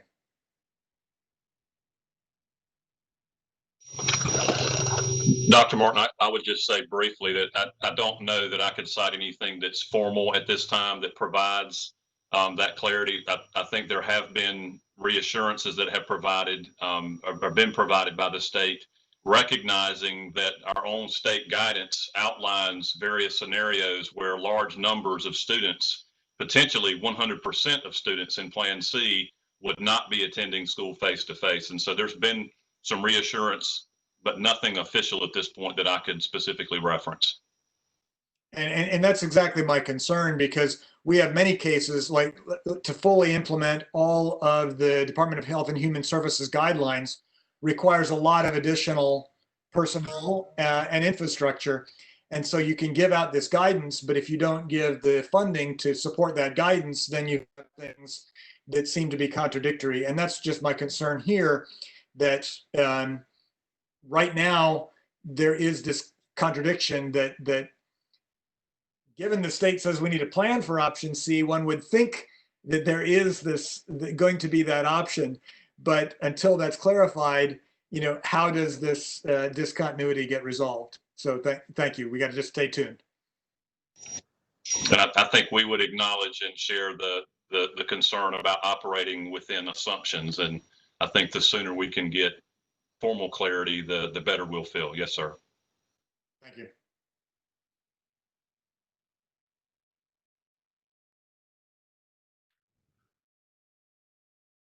All right.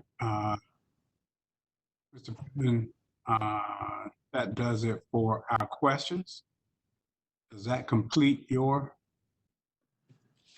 Yes, sir, it does. I just wanted to take a moment to thank the board for the feedback and reflections as we talk through these 5 options, but also want to additionally thank you for the patience and focus as we worked through these. Look forward to continued questions and feedback and discussion. And with that, I'll turn it back over to, I believe, Dr. Gardner. Yes, sir. Thank you. Thank you, Mr. Pittman and Mr. Cook, and thank you, Chair Sutton. With this work session now capping several work sessions that we've had over the last few weeks, I just want to thank the board for the time they've invested in these conversations. I have said several times how valuable your input and the factors you've identified are key to this work moving forward. And I just want to take a moment to thank the core team, as well as all the many steering committees and work groups that have branched off that team for the work that they have done to unpack these multiple streams of work and made presentations and structured opportunities for us to engage in this type of discussion over the last several weeks. It is deeply great, appreciated, and we're grateful for that. You recognize the challenges we're facing, both you, our schools, and our community, and we are trying to work through them as we can to make sure we have the most optimal situation in the context of those challenges that we can for our students. And so at this time, I'm going to invite our superintendent, Ms. Moore, to make some closing remarks to close out our session today. Ms. Moore? Thank you, Lloyd, and thank you, board members and all who presented today for your engagement, your questions. I think that it really does help us to understand both what you're hearing and you understand what staff is working on, and we can come to a better decision collectively that way. By way of a reminder, we will be bringing the board a recommendation for what school at WCPSS will look like on June 30th. And when we bring that recommended structure, it will reflect a priority on maintaining and promoting the health and safety of our students and staff in schools. It will reflect what our state and local government and health officials are requiring or designating of us. It will be a plan that WCPSS can implement based on what we know we can accomplish. It might be more conservative than we might otherwise want in order to ensure that we can accomplish it, which brings me to a next point, and that is that it will need to be flexible to be able to move in either direction, so that as we see the number of students that are engaged in a fully virtual platform, or families who may choose to transport their children to school, that we can continue to sort of redefine and mold what attendance in school looks like, so that we can move more and more towards getting more and more kids in face-to-face instruction, because we know that that's what's best. We do want to ensure that the plan prioritizes student learning within whatever constraints we may have, but one that is doable. It does have to be able to be implemented, so to speak. So we will bring that framework to the board on June 30th. We know that the governor is expected to make some sort of a decision or announcement by July 1 about a recommendation for districts and the state in the state of North Carolina. And then shortly thereafter, depending on whether or not there's anything we might need to tweak in what we brought to the board on June 30th, we will ask the board to approve our plans A, B, and C. And that may require a called board meeting prior to July 14th, because what we're looking for on June 30th really is an informal thumbs up from everyone around the table, sufficient so that we can move forward with our communication and our planning with our families and our schools. Because that even on June 30th, we've only got a little over 4 weeks before school starts. I do think, as Mr. Sutton mentioned, we do have a couple little items of business where we need to agree on a time for our meeting on June 30th. I think we were assuming that it would be an afternoon, around 2 o'clock in the afternoon meeting on the 30th. I just wanted to check with board members to see whether or not that causes a problem for anyone. You don't have to tell me that right now, but you can just maybe reply via email to myself, Mr. Sutton. We're planning for 2 o'clock unless that does not work, and we need to move it to a different time. Mr. Sutton, is there anything else that you'd like to go through? Just again, I add just 2 things briefly. One, I appreciate the patience of staff, the patience of board members as well. This has been the last 2 days to some level, an excruciating level of detail that we are perhaps not used to or accustomed to, but again, giving the interest of our parents and students and employees as well, information that is helpful to get out and relate to our community and all stakeholders to ensure that there is a comfort level with whatever plan that we choose. And so I want to thank everybody for providing that level of detail. Thank you for your questions and your time. And as you can see in this level of detail and the information that has been provided over the last 2 days, we've had both 30 plus slides in the last couple of days showing a number of areas and the sense of urgency in terms of getting closer to the date. It's important that we go ahead and make decisions as we review these different scenarios. We will await the governor's recommendations on July 1st, but by the same token, we can't wait to make our plans, to make those decisions. But as his guidance and that of the Secretary Cohen come out, we can always adjust accordingly. But we do feel a large need to go ahead and move forward with some decisions on the part of Wake County and our students, faculty, and staff. So with that, again, thank you everybody for your participation, for your attention, for hanging in there with us. Again, over 3 hours here, but I think time well spent. Very good information. Again, thank you, staff, for all of your hard work. And with that, I don't see any other questions or concerns. And so we stand adjourned. Dr. Martin, did you? Okay, move ahead. So again, thank you for everyone. And we stand adjourned at this point. Thank you very much. And please send your information to us again with regard to your availability on June 30th at 2 p.m. Thank you all. Thank you. Thank you, Chair Sutton. Y'all take care. And Ms. Kushner, would you like Mr. Blumberg to give you a call regarding an update? Yes, sir. Just thank you very much. He has already sent another email, so I see that the language is that the legislature is moving in favorable languages. So thank you. Okay. All right. So I want to make sure you were good. Okay. I appreciate